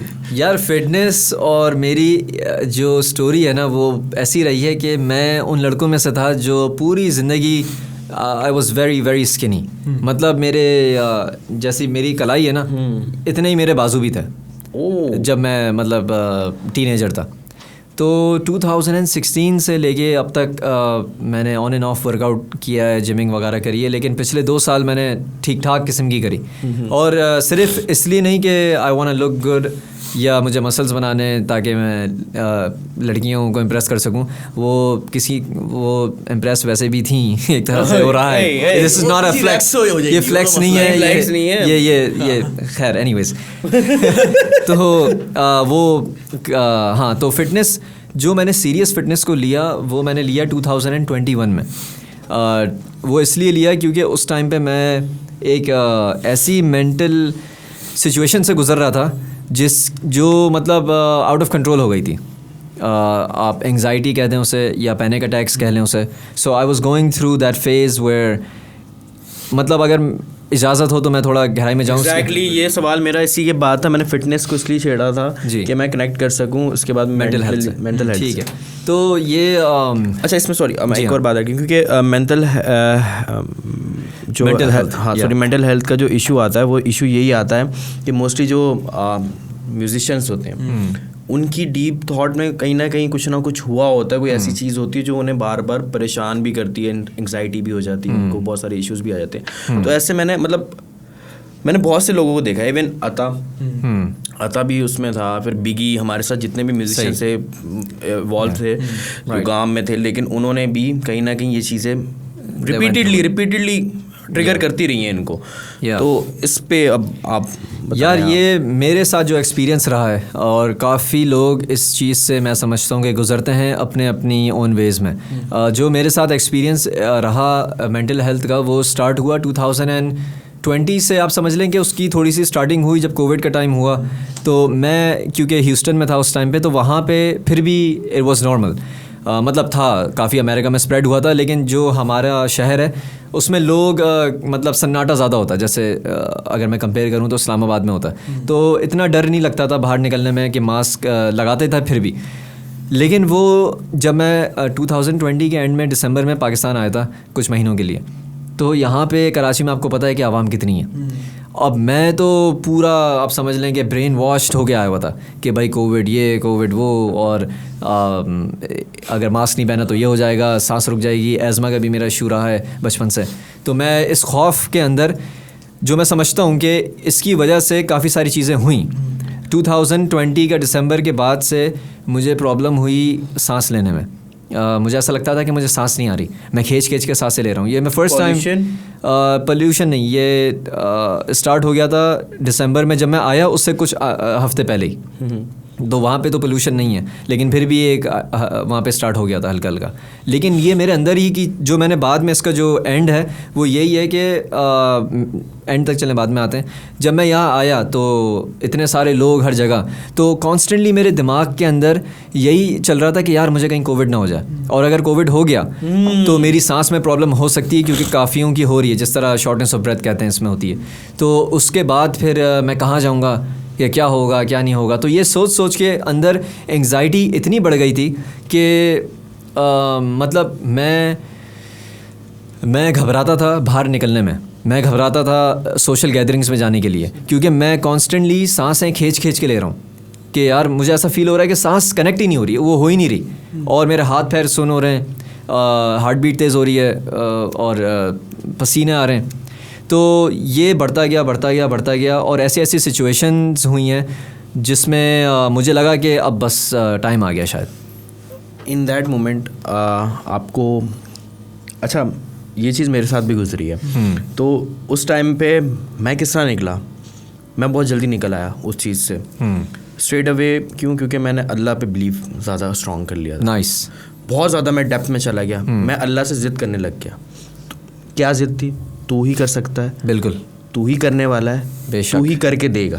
तो ये जिद मैंने कर ली थी कि तू ही कर सकता है। और हाँ, अल्टीमेटली मेरे साथ भी ऐसा ही हुआ। सही। असल में प्रॉब्लम पता है कहाँ आती है? जब आपको मरने का डर हो, खौफ का डर हो कि यार मैं इतना गुनहगार हूँ और मैं मर गया तो क्या होगा, ये बंदा सोचता है। जब इस तरह की चीज़ें उसके साथ हो रही होती हैं कि अगर मैं यहाँ पे कहानी चैप्टर क्लोज हो गया तो मैं क्या लेके जाऊँगा अल्लाह ताला के पास, क्योंकि मैं जिस तरह का इंसान हूँ मुझे पता है। तो जब ये चीज़ें हो रही थी ना, तो उस टाइम पे, लेकिन ये बिलीफ मैं समझता हूँ हमेशा से होता ही है हमारा, लेकिन शैतान भी आपके साथ ही होता है, तो वो कॉन्स्टेंटली आपको डराता है।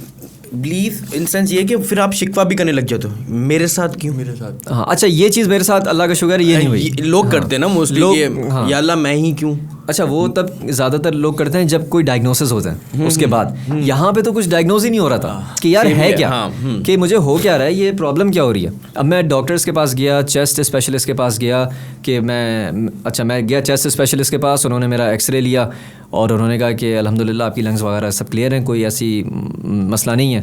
और तो उन्होंने कहा कि उन्होंने मुझे बेसिकली रेकमेंड करी कुछ दवाइयाँ एंग्जाइटी के लिए जो मैंने आज तक नहीं ली। ठीक है। और मैं इस चीज़ से किस तरह निकला, वो मैं ऐसे निकला कि जब मैं वापस गया यहाँ से ह्यूस्टन, मार्च ऑफ 2021, यस 2021 के मार्च में जब मैं वापस गया, तो मैंने कहा, जब मुझे वहाँ पे पैनिक फ़ील हुआ या एंग्जाइटी फ़ील हुई, तो फिर मैंने अल्लाह ताला से फिर मैंने अपने दिल में सोचा कि जब पाकिस्तान के अंदर कराची में फंसे ट्रैफिक के बीच में मुझे लग रहा था कि मैं मर जाऊंगा, और मैं कहाँ कौन लेके मुझे हॉस्पिटल भागेगा, क्योंकि यहाँ तो ट्रैफिक इतना हुआ हुआ है। उस सिचुएशन में भी अल्लाह ताला ने, आज मैं ज़िंदा हूँ अल्लाह के हुक्म से। तो जब मौत आएगी, जैसे भी आएगी, एक दिन तो सांस रुकेगी भाई। एग्जैक्टली, एक दिन तो सांस रुकनी है, ठीक है। तो वो उस टाइम पे अल्लाह ने सांस दी, अल्लाह के हुक्म से सांस ली मैंने, और वो हुई, तो मैं यहाँ पे हूँ। और यहाँ पे यानी ह्यूस्टन में हूँ, और यहाँ पे अगर खुदा ना खासा कुछ होता भी है तो मेडिकल फैसिलिटीज़ हैं जो यानी आप ट्रस्ट कर सकते हैं उन्हें, और एक अच्छे उस पर हैं, तो कुछ ना कुछ हो जाएगा। अगर नहीं भी हुआ तो इट्स ओके, फिर चले जाएंगे, जाना तो है ही ना। अब वो जल्दी हो या पहले हो बाद में हो, जाने की कोई वो नहीं है, सबके नंबर आगे पीछे लगे हुए हैं। बिल्कुल, you never know when you are gonna go, तो सिर्फ अल्लाह के पास। बिल्कुल, इसकी कोई वो नहीं है, आने की तरतीब है, जाने की तरतीब नहीं है। नहीं है। तो इवेंचुअली जिस चीज़ ने मुझे हेल्प करी वो first of all faith, having that belief in Allah, you know कि अल्लाह के हुक्म से ही हो रहा है सब कुछ। Exactly. ठीक है, आपको हम कुछ भी नहीं है, हम चाहे वो मैं अपना उसमें स्केप ढूंढूं, मैं सिर्फ स्केप ढूंढ सकता हूँ, या तो मैं चरसे पी सकता हूँ या फिर मैं गाने लिख सकता हूँ, लेकिन जो मेन जो आपको हील करती है ना वो है अल्लाह ताला का जिक्र, रिमेम्बरेंस ऑफ अल्लाह। एग्जैक्टली, नमाज। और आपका दिल भी बल्कि ये है कि verily do hearts find rest in the remembrance of Allah. तो नमाज, दुआ और अल्लाह ताला से लगाओ, आप सल्लल्लाहु अलैहि वसल्लम के बारे में पढ़ना, तो ये चीज़ें काफ़ी आपको हेल्प करती हैं और रिकवर करती हैं। तो फर्स्ट ऑफ ऑल ये था। सेकंड ये था कि ये बॉडी ये हमारी अपनी तो है नहीं, ठीक है, ये अल्लाह ताला ने हमें बॉडी दी है और हमें इसकी टेक केयर करनी है, हमें इसकी हिफाजत करनी है। तो इसलिए मैंने फिर जिमिंग सीरियसली ली। सबसे बड़ी दौलत ही सेहत है। अगर आप बात करें, पैसा तो आप जिंदगी भर कमाते रहोगे, सेहत नहीं होगी कैसे कमाओ? वो नसीब ही नहीं होगा ना आपको। सही बात, नसीब में आके भी नसीब नहीं होगा। सही बात। तो सेहत पे मैंने फोकस किया, अपनी मेंटल हेल्थ पे। फिर मेरा जो जिम जाने का क्राइटेरिया था वो था कि या तो मैं 2 मिनट के लिए जाऊँ या 2 घंटे के लिए जाऊँ, जाना लाजमी है। और मैं गया, अल्हम्दुलिल्लाह मैं गया, और मैंने ये सोच के वर्कआउट नहीं किया कि यार मेरी बॉडी अच्छी लगे या मैं इम्प्रेस करूं, जैसे पहले मैंने जिक्र किया। मैंने इसलिए किया कि I just want to feel better than I was feeling yesterday, और वो इवेंचुअली वो चीज़ ट्रांसेंड हुई, और अल्लाह के शुक्र, अल्लाह के हुक्म से और अल्लाह ताला के शुक्र से डे बाय डे बेहतर होती गई।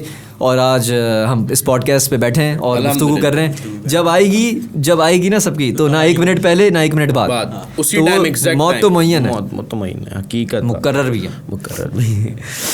अच्छा भाई, ये हो गए mental health. By the way, before we move on, जितने भी लोग इस चीज़ से गुजर रहे हैं, मेंटल डिप्रेशन से गुजर रहे हैं या मेंटल हेल्थ इश्यूज से गुजर रहे हैं, मेरी आपको सिर्फ यही रिकमेंडेशन है या एडवाइस है कि अपने आप को स्ट्रॉन्ग जितना आप रख सकते हैं रखें।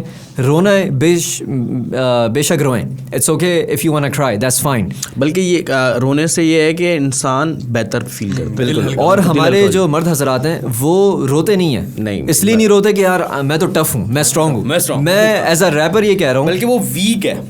वो वीकनेस भी आप कह लें, इनसिक्योरिटी है कि यार मैं रोना नहीं चाहिए, मैं मर्द हूँ। लेकिन और रैप में तो ये है ना कि आपको रफ एंड टफ लगना है हमेशा। और मैं ये बात इस वक्त कर रहा हूँ as a rapper that it's fine if you want to cry. When we are rapping in our songs we are actually crying out loud, कि हमें कोई सुने, हमारी कोई बात सुने जो मैं बयान करना चाह रहा हूँ, तो वो भी एक रोना ही है। काफ़ी रोने लगे रहते हैं, ये एक हमारा रोना है। तो अगर जिसको भी ये चीज़ से जो भी गुजर रहा है, जस्ट नो कि ये आपकी बैटल अपने आप के साथ है, और इसमें nobody can help you but yourself. And if you need external help, then I would just advise कि आप जो है अल्लाह ताला के ज़िक्र करीब हो जाएं, तो फिर अपनी फेथ इतनी मजबूत कर लें कि शैतान खुद बोले कि भाई इसको छोड़ो, अभी दूसरे पे जाओ। अच्छा भाई, Q&A question, let's do it man. हाँ, कुछ सवालात आए हैं हमारे पास। जी, कुछ सवाल मेरे पास भी आए हैं स्टोरी पे। अच्छा, आपके पास भी हैं? हाँ, वो रीशेयर करी थी तो। अच्छा, तो वो फिर आप हमें भी दे दें। वो आप हमसे करें, हम आपसे करें। नहीं, वो आप हमें दे दिएगा, हम आपसे पूछ लेंगे। सही भाई, पहला सवाल। अच्छा, दोनों सवाल मैं एक साथ ही कनेक्ट कर देता हूँ क्योंकि दोनों एक ही का है भी कह सकते हैं, और है भी और नहीं भी। नहीं मतलब एक ही। अच्छा, दोनों सवाल एक जैसे हैं? नहीं, दोनों सवाल कनेक्टेड हैं, लेकिन बंदा एक है। अब वो बंदा बंदी है, वो मैं सरप्राइज रखूँगा। ओके, लेकिन आप समझ जाएंगे मेरे ख्याल से। शादी के व्लॉग्स कब देखने मिलेंगे? ठीक है, ये सवाल है। ये सवाल है शादी के बाद। अगर मैं ये फैसला करता हूँ कि मैं वो व्लॉग्स दिखाना चाहूँगा। दूसरा सवाल भी ये है, व्हेन गेटिंग मैरिड? बस मुंतज़िर निकाह के तो ख्वाहिशात का कसूर है, इंशाल्लाह बहुत जल्द। चलें, आप अपने सवाल देते हैं, अभी तो यही आए हैं हमारे पास। अच्छा जी, आपने तो खैर पढ़ लिए होंगे सवाल, आपको तो आइडिया भी हो गया होगा। इसमें से जो आपको पसंद आया आप पूछ सकते हैं। ओए होए, ये तो बहुत बड़ी लिस्ट है। अबे भाई क्या कह रहे हो? अच्छा यार, लेकिन ये गलत बात है यार, आपको तो पता चल जाएगा ये किसने क्या क्या पूछा यार, ये तो बहुत गलत हो जाएगा सीन। अच्छा मैन, आर यू लेकिन मैंने हाँ go ahead. Are you engaged? Yes, absolutely. चलो एक तुम पूछो, एक मैं। लगता है सारे ख़वातीन नहीं पूछे। हाँ सारी मुझे भी देखा। ये वाला तो सवाल हो गया ना, ये how to deal with anxiety, panic attacks and depression. ये आप थोड़ा सा रिवाइंड करें वीडियो, आपको उसमें मिल ये हो जाएगा। जाएगा। अच्छा, अस्सलाम वालेकुम बदर, क्या हाल है? अल्लाह का शुक्र है। How is your 2022? 2022 has been great, अल्हम्दुलिल्लाह। अच्छा, सेम ही पर्सन का सवाल है, what is life? Life for you? What is life for me? ये बड़ा गहरा सवाल कर दिया। Life for me is a roller coaster ride. कभी ऊपर, कभी नीचे, कभी दाएं, कभी बाएं, कभी इसके दर, कभी उसके दर, कभी दर बदर। और उसको आगे किसी को आता है कंटिन्यू करना? अच्छा जावेद तुम कर दो, कर दो आ जाएगी बात। कभी उसके दर, कभी उसके दर, दर रहने दो भाई, रहने दो। That's what you tell. इसी तरह के कभी इसके दर, कभी उसके दर, कभी दर बदर, ए जिंदगी तेरा शुक्रिया मैं कहाँ कहाँ से पहुँच गया। इस तरह का कुछ है, शायद ये मैंने गलत कहा है वाली लाइन, लेकिन ऐसी कुछ है। सुन के अच्छा लगा। अच्छा फिर वही रैंडम यार, पता नहीं क्यों यार आप एंगेज हैं, एक और सवाल बता दें यार। जी भाई, ये मैं हो सकता है कि शायद डंके की चोट पे नहीं बोला मैंने आज तक, लेकिन yes I am engaged and I M engaged in a lot of things. I'm engaged in hip hop, I'm engaged in music, but I'm यहाँ पे एक और मैं एडिशन कर लेता हूँ आपके लिए कि वो पूछ रही हैं क्या आप किसी लड़की के साथ एंगेज्ड हैं? यस यस एब्सोल्युटली, क्लियर हो गया भाई, क्लियर हो गया ऑडियंस, स्पेशल लड़की के साथ engaged आप भूल जाएं हसन म्यूजिक को, भूल जाएं अगर आप ख्वाब देख रहे हैं उनके साथ आगे प्लान करने का तो भूल जाएं। शायद इन्हें भी प्यार हुआ था। Can you please write a rap on missing your grandpa who left you recently and how you love him? Grandpa left me. मेरे तो खैर तमाम ग्रैंड पेरेंट्स इस दुनिया में नहीं रहे सिवाय दो के। तो जो मेरे मतलब सगे नाना नानी दादा दादी, वो तो अब इस दुनिया में नहीं रहे, और उनके लिए मैं रैप तो नहीं समझता कि मतलब वो करूँ, वो तो आप मगफरत की दुआ करें, आई थिंक वो ज़्यादा बेहतर है। अच्छा, to death and miss him every day. अच्छा ये मतलब ये कोई है बंदा वो कह रहा है कि आप उसको मिस करते हैं, या आपने कहीं पे कनेक्शन किया ग्रैंड पा? आई डोंट नो, बट मेरा एक गाना रह चुका है बिल्कुल, काफ़ी पहले मैंने किया था। आई एम देसी हिप हॉप के नाम से एक मिक्स टेप काफ़ी सालों पहले निकाला था, तो उसमें था एक गाना जिसमें मैंने ग्रैंड पेरेंट्स का जिक्र किया था अपनी रैप में। तो मुझे बिल्कुल भी इस वक्त याद नहीं है वो, क्योंकि बहुत साल हो गए इस चीज़ को। जी। Was this the future you before popping off? Was this the future I envisioned before popping off?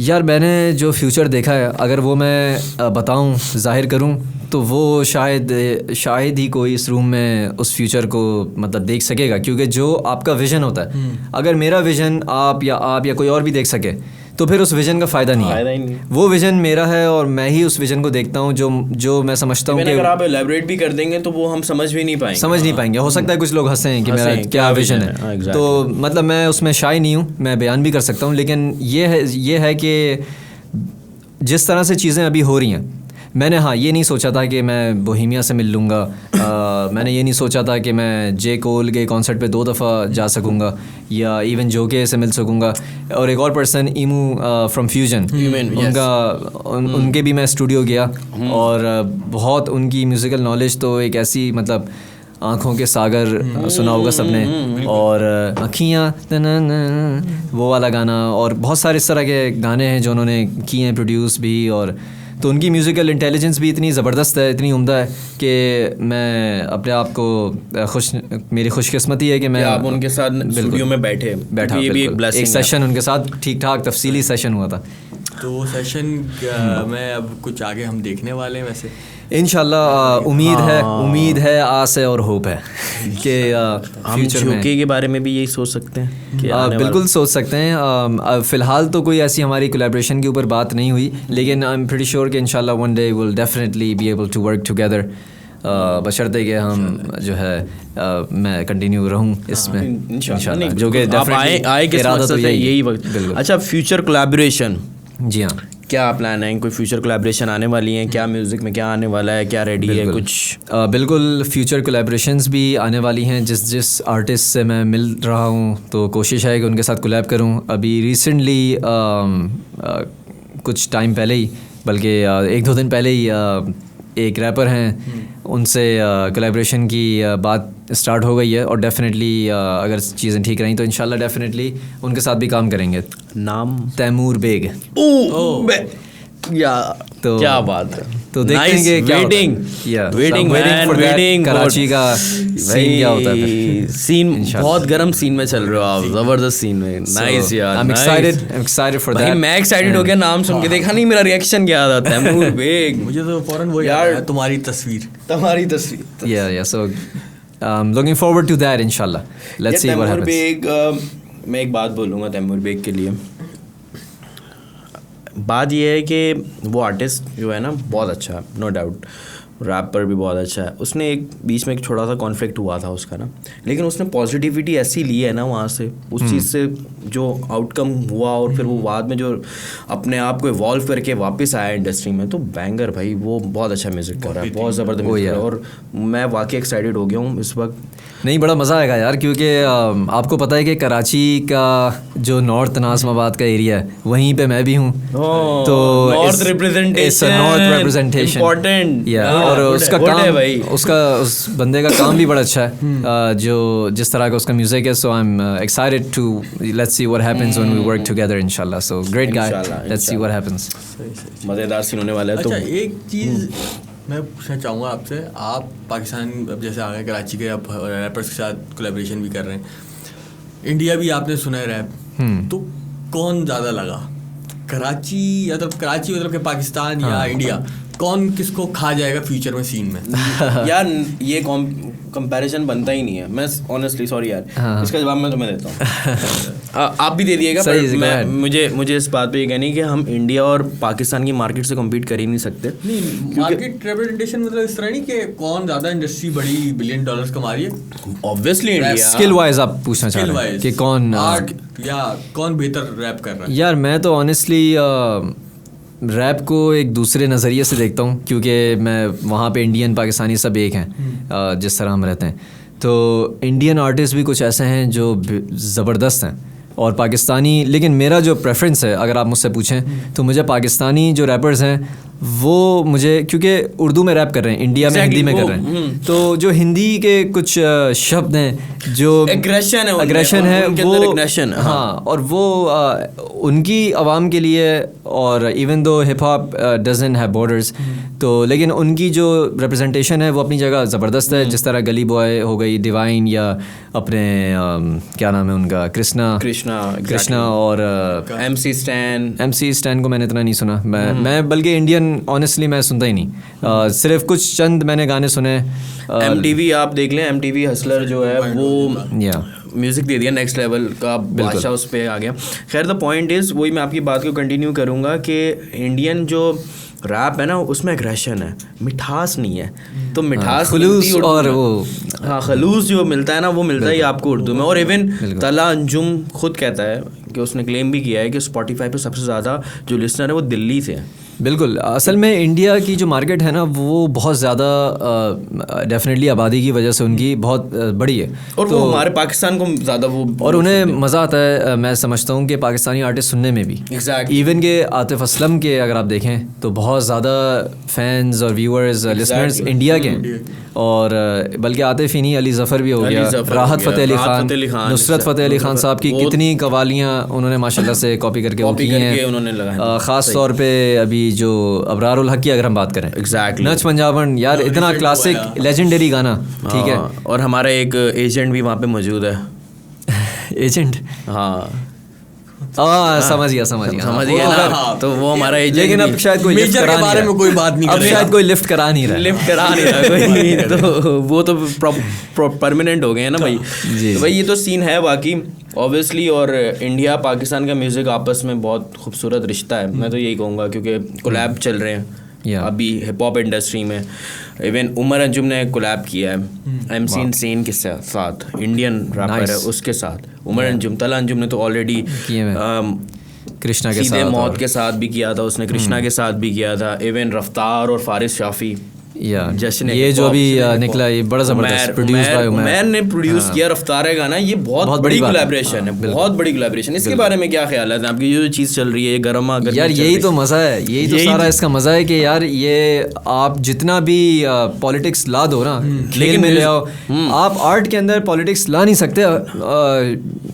वो हो नहीं सकती चीज़, हो ही नहीं सकती क्योंकि ये म्यूज़िक एक वाहिद आर्ट है जिसमें बॉर्डर्स, जैसे मैंने मेंशन किया, है ही नहीं। आप कह सकते हो कि यार हम इंडिया में नहीं खेलेंगे या क्रिकेट नहीं खेलेंगे या पाकिस्तान में नहीं खेलेंगे, म्यूज़िक तो इट्स ऑनलाइन थिंग हैपनिंग।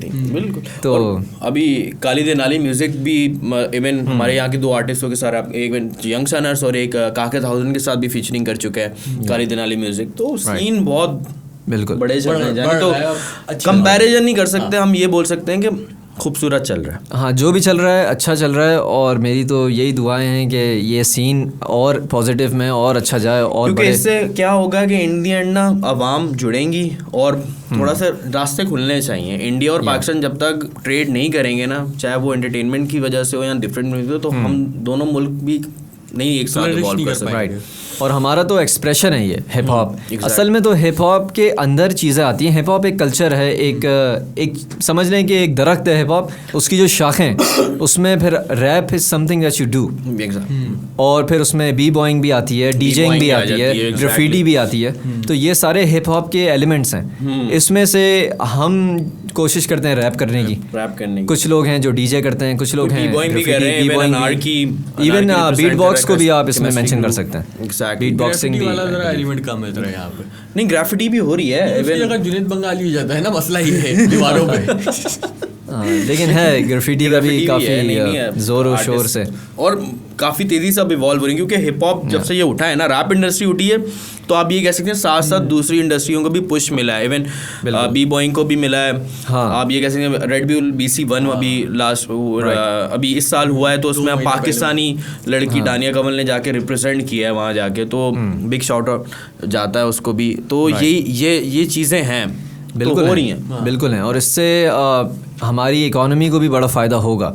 जब आप देखेंगे, जो आप देख रहे हैं ब्रांड्स जुड़ रहे हैं, तो इससे काफ़ी लोगों के रोज़गार भी लगे हुए हैं रैप की वजह से, इस वक्त हिप हॉप की वजह से। तो इसको जितना जो है दिल से किया जाए और मोहब्बत के साथ किया जाए उतना बेहतर है।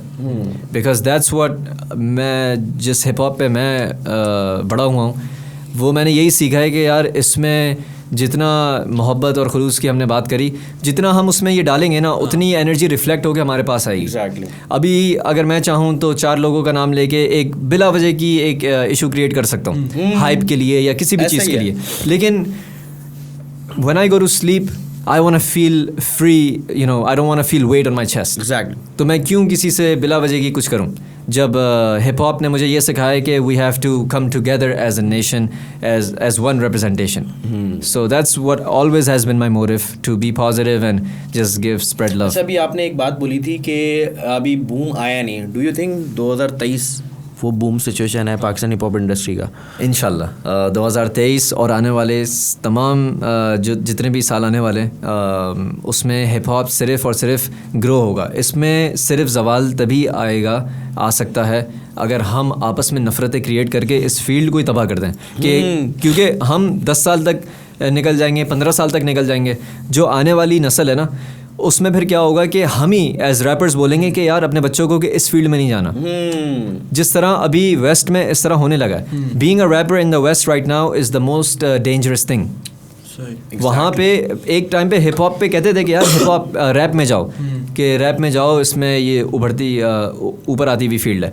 अभी क्या हो रहा है कि आए दिन रैपर मर रहे हैं। एग्जैक्टली मर रहे हैं या मेंटल इश्यूज में बहुत। मैं खुद नहीं चाहूँगा कानिये, हाँ, तो सबके अपने इश्यूज चल रहे हैं। कोई ये बाप नहीं चाहेगा कि यार मैं अपने बेटे को इस फील्ड में डालूं, हम ही नहीं चाहेंगे कि यार मैं इसको इसमें डालूं फिर अगर इतना ख़तरा है। तो इसी तरह यहाँ पे अगर हम इस फील्ड को खुद मतलब जुड़ के इसको बढ़ाएंगे नहीं तो इवेंचुअली आने वाले 10-15 साल में, अभी तो आप बूम देखेंगे, सब कुछ हो रहा है, बीफ्स वगैरह हो रही हैं, लेकिन फिर जो आगे की नस्ल है उसमें हम ही बोलेंगे कि भाई इसमें नहीं जा, मैं जाके भुगत चुका हूँ या मेरा दोस्त था जो मर गया क्योंकि उसने बीफ करी थी या किसी समस्या चल रहा था रैप की वजह से, तू नहीं जा बेटा, मैं तो उससे बड़ी मुश्किल से निकला हूँ। सो आई डोंट वांट कि यार इस तरह की सिचुएशन क्रिएट हो।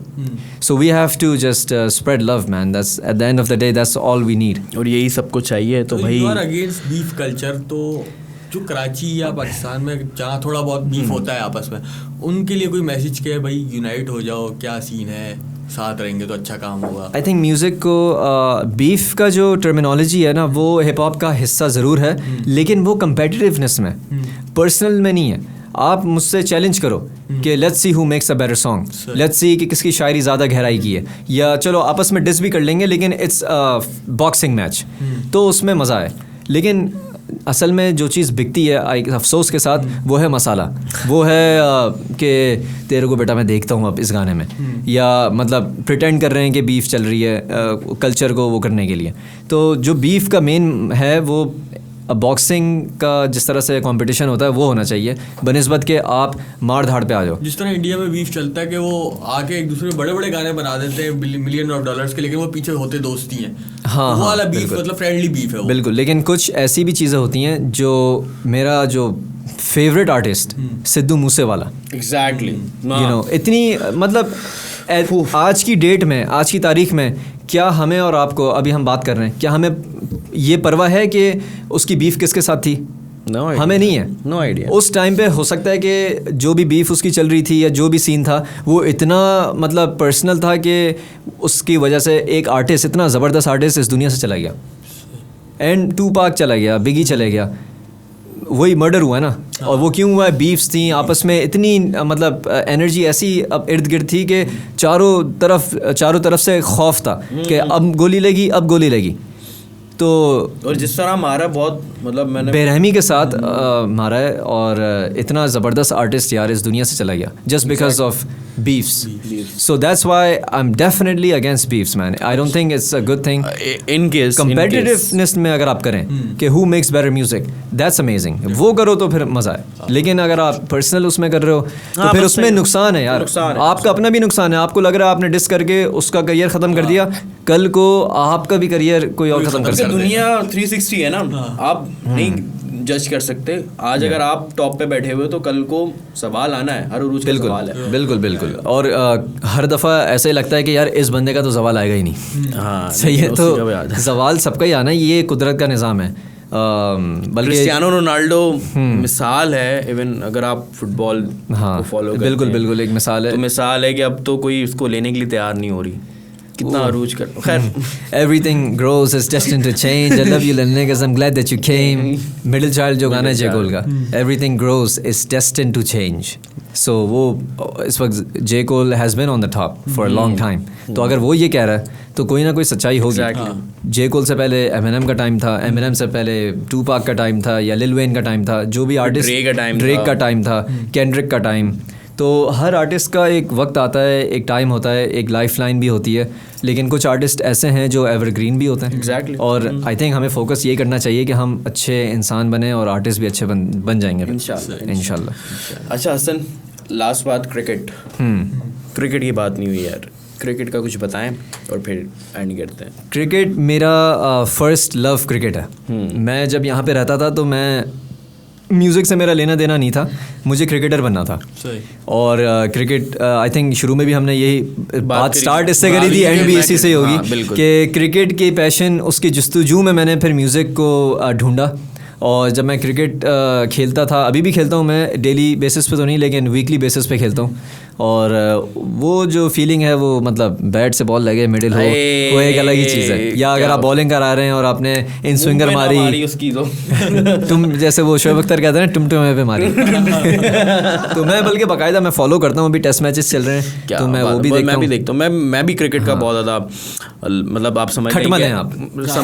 हाँ खटमल कह लें, खटमल कह लें, बिल्कुल बिल्कुल सिद्धि। अभी तो खैर बहुत बुरी सिचुएशन चल रही है यार, हमें तो टेस्ट में तो कोई यार असल में मेरी तो समझ में ये नहीं आ रहा है कि हमसे कोई एक चीज़ सेट क्यों नहीं होती है। Exactly. अभी रमीज़ राजा आए, उन्होंने वो 2 साल अपना हुए काम नहीं कर रहे हैं, उसे। 2 साल नहीं हुए, 3 साल का टेन्योर होता है, आपने एकदम रातों रात हटा यही ना के पॉलिटिकल इश्यूज, Politics आ गई इसके अंदर। तो भाई बिल्कुल। वो चेयरमैन भी बदल जाएगा, ये बहुत ज़्यादा प्रॉब्लम है। और फिर उसके बाद फेवरेटिज्म बहुत चल रहा है भाई हमारी टीम में। खैर अल्लाह पाक से दुआ है कि जिस तरह की क्रिकेट हम लोग खेल रहे हैं, जिस तरह के प्लेयर्स हमारे पास आ रहे हैं भाई, ये बड़े ये ट्रेजर हैं जो प्लेयर्स हमारे पास हैं, यकीन मानो। और इनको हम तबाह बर्बाद नहीं कर सकते। इवन शाहीन शाह अफरीदी, हारिस रऊफ, नसीम शाह, ये हमारे पास ऐसे बॉलर्स मिल गए जो 10 साल कैरियर लेके चल सकते हैं अपना, लेकिन वो इंजर्ड हुए हैं सारे इंजर्ड, और उस वक्त इंजर्ड हुए हैं जिस वक्त सबसे ज्यादा जरूरत थी यार। हाँ वर्ल्ड कप आने वाला है, वर्ल्ड कप आने वाला है। और वर्ल्ड कप वाले दिन भी जो फाइनल के अंदर जो शाहीन क्या इंजर्ड हुआ हुआ, देखो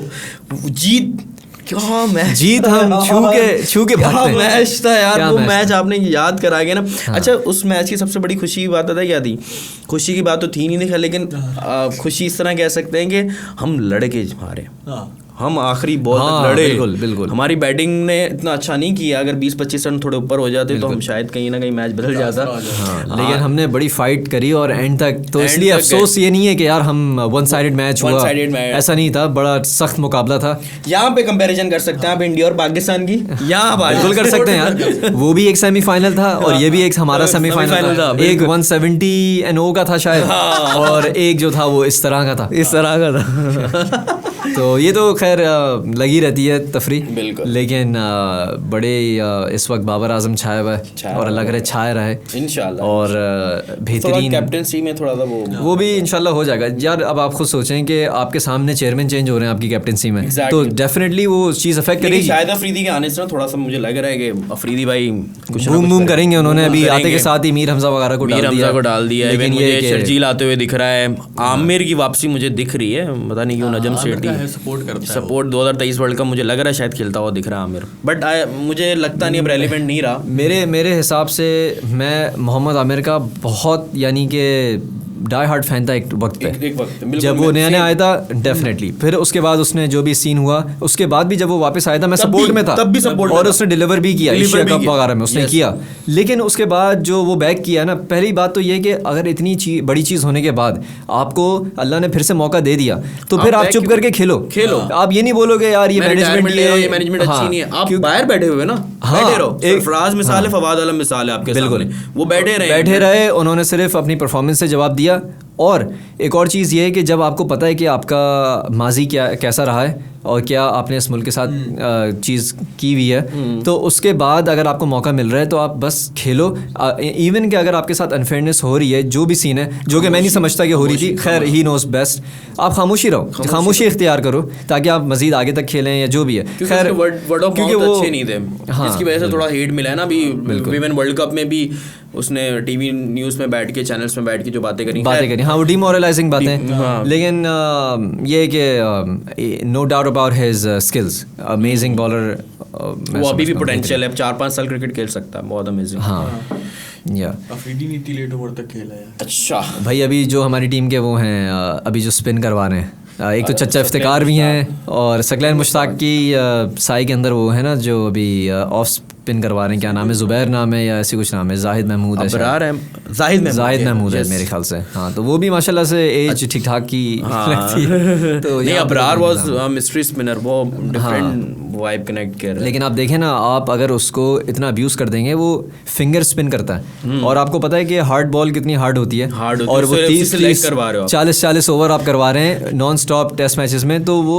उसकी अफेक्ट करेगी। तो हमें एक्चुअली यूज़ करना नहीं आता अपने प्लेयर्स को, बस अब्यूज़ करना आता है। शाहीन का घुटना तोड़ दिया, नसीम शाह का कुछ और टूट गया, हारिस रऊफ, नसीम शाह को देखो ना, यही बात होती है ना, आपको एक्सेसिव यूज कर देते ना, कुछ और सोच कुछ और है, मैं बयान कुछ और कर रहा हूं। नहीं यार, कंटिन्यू, मुझे बड़ा मजा आता है क्रिकेट की बातें करने में। एक्सेसिव यूज कर देते भाई, आपने उससे 10 अब देखिए ना, बेन स्टोक मिसाल है, हसन म्यूजिक से हम क्रिकेट की बातें कर रहे हैं, बेन स्टोक एक मिसाल है।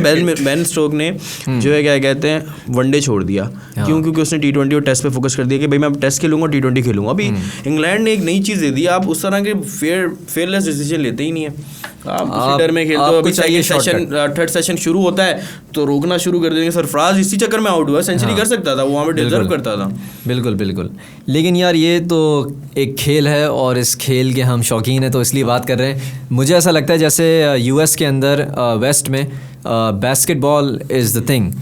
सारे रैपर्स आप देखते होंगे कोर्ट साइड ऑन बास्केटबॉल, और मैं समझता हूँ यहाँ की जो हमारी बास्केटबॉल है वो क्रिकेट है, इंडिया और पाकिस्तान। तो हिप हॉप से मैं अगर कुछ करना चाहूँ तो मैं चाहता हूँ कि ये जो कि हो भी रहा है, अभी बोहेमिया ने परफॉर्म किया MSL में, इन्होंने PSL का गाना किया था यंगस्टर्स ने, तो मैं चाहता हूँ कि क्रिकेट और हिप हॉप का एक मर्ज हो तो क्या बात है, क्या बात है। और उसमें मैं चाहूँगा कि होपफुली मुझे मौका मिले, क्योंकि इंशाल्लाह दोनों जो है मेरी बड़ी दिल के करीब हैं। चलें यहीं पे हम अपनी गुफ्तगू को एंड करते हैं और आपको जाते जाते आप हमें बताएंगे आपको हमारा एनसाइक्लोपीडिया आपका एक्सपीरियंस कैसा लगा। First of all thank you so much कि आप लोगों ने इतनी इज़्ज़त के साथ मुझे यहाँ पे बुलाया और इतना खूबसूरत पॉडकास्ट आप सब ने किया, जितने भी लोग यहाँ पे मौजूद हैं। और जो सेटअप है, जिस तरह से आप लोग ये काम कर रहे हैं हिप हॉप के लिए, रैप इंडस्ट्री के लिए, ये बहुत शानदार काम है इस वक्त जो आप लोग कर रहे हैं। Hats off to you guys. और उसमें आप जैसे लोग ही, मतलब जितने भी आर्टिस्ट हैं वो सब सपोर्ट कर रहे हैं, ये बहुत बड़ी बात है। आप लोगों का बहुत शुक्रिया। और आप लोग आते हैं, टाइम देते हैं, निकाल के आते हैं आप लोग टाइम, और जिस तरह आते हैं मुझे उस चीज़ का भी आइडिया है। नहीं, लेकिन ये कि दिमाग में होता है कि यार जो प्रोडक्ट निकल के आएगा ना वो बड़ा मज़े का होगा। हाँ। तो वही सोच के बंदा आता है और वही सोच के रवाना भी होता है कि देखने को कब मिलेगा इंशाल्लाह। तो मैं बल्कि आप लोगों को कंग्रेचुलेट करूँगा इस स्टूडियो पे, और मैं बहुत सारी दुआएं आप लोगों को देना चाहूँगा कि ये इतना बड़े लेवल पे होने लगे कि एनसाइक्लोपीडिया हब जो है आपका, ये इसमें हर तरह का आर्टिस्ट आए और बार बार आए। मैं खुद चाहूँगा कि इंशाल्लाह पार्ट 2 भी किया जाए इसका फ्यूचर में, करेंगे इंशाल्लाह। तो बड़ा मज़ा आएगा। ये बातें लाजमी करते हैं क्योंकि लव शो मिलता है हमें अल्हम्दुलिल्लाह से, अल्लाह का करम है, और ऐसा ही होना चाहिए। आर्टिस्ट सपोर्ट करेगा तो हम लोग चलेंगे डेफिनेटली। हमारी भी कोशिश यही होती है कि हम अच्छे से अच्छा प्रोडक्ट और जो भी है रियल रह के जो चीज़ें हैं वो लेकर आए। कोई कंट्रोवर्सी, कोई कुछ नहीं चाहिए हमें। हमने तो बड़ी कोशिश करी है कि जो कंट्रोवर्सी थी उनको थोड़ा सा रिजॉल्व करने की भी कोशिश करी है। क्या बात है। तो खैर, thank you so much. Thank you for having me. Rana भाई क्लोजिंग। तो ये था आज का हमारा पॉडकास्ट। उम्मीद है कि आपको बहुत कुछ जानने अच्छा, एक मैं एडिशन करना चाहूँगा, सॉरी माजरत के जी। साथ। अभी तक कोई ऐसा हुआ यहाँ पे आर्टिस्ट आया हो जिसने रैपर आया हो जिसने रैप भी करी हो अभी तक? अच्छा, बहुत सारे हैं। अब एक आध ने तो किया है, आई थिंक आसद किसने किया था? नज़मी ने किया है, माने ने किया था। और लेकिन परफॉर्मेंस हम करेंगे ना, बिल्कुल। अच्छा, परफॉर्मेंस होगी अभी? बिल्कुल सही है, ठीक है। मैंने कहा कि यार कुछ ऐसा आपके लिए स्पेशली पॉडकास्ट में करना है तो अगर परफॉर्मेंस हो रही है, लेट्स गो, हो जाए कुछ हो जाए। ठीक है। तो ये एक रैप है जो मैं करना चाहूँगा, सिर्फ क्योंकि आप लोगों ने इतना ज़बरदस्त किया है, so I want to give something as well. ठीक है, थैंक यू। उम्मीद थी, आस थी, होप था, मुझ में लड़ने की ताकत और जोश था, परहेज मैं करता था, हार के आगे हर बाजी लगाता मैं जोर था। बेहिस मैं तो रोता ही नहीं, आंख मेरी बंद मैं तो सोता ही नहीं, सांस मेरी चढ़े भले कोई बात नहीं, मैं मुसाफिर हूँ मेरी यहाँ पे कोई औकात नहीं, मैं राही उन गलियों का जामाजी गुजरा, अंधेरों में साया भी करता ना वफा, माफ़ी अगर मुझसे हो गई कोई ख़ता, दोहराता मैं किस्त करने के बाद अलविदा भी, थोड़ी सी ज़िंदगी बाकी है मुझ में, खींचूँ इन सांसों को दिल जब तक धड़के, जब मौत होगी सामने क्या तुम होगी दिल में, जब निकलेगी रूह क्या तुम जान लोगी सामने, तेरी आजमाइश मेरा मुकद्दर, वक्त बड़ा खुद गर्ज है, वक्त सितमगर, वक्त लापरवाह और वक्त बस थोड़ा, वक्त ही था वक्त जब मैं था काफ़ी छोटा, अब मौत वाले बिस्तर पे कफन चढ़े, मैं सोचूं किस मुंह से मिलूंगा खुदा से अपने।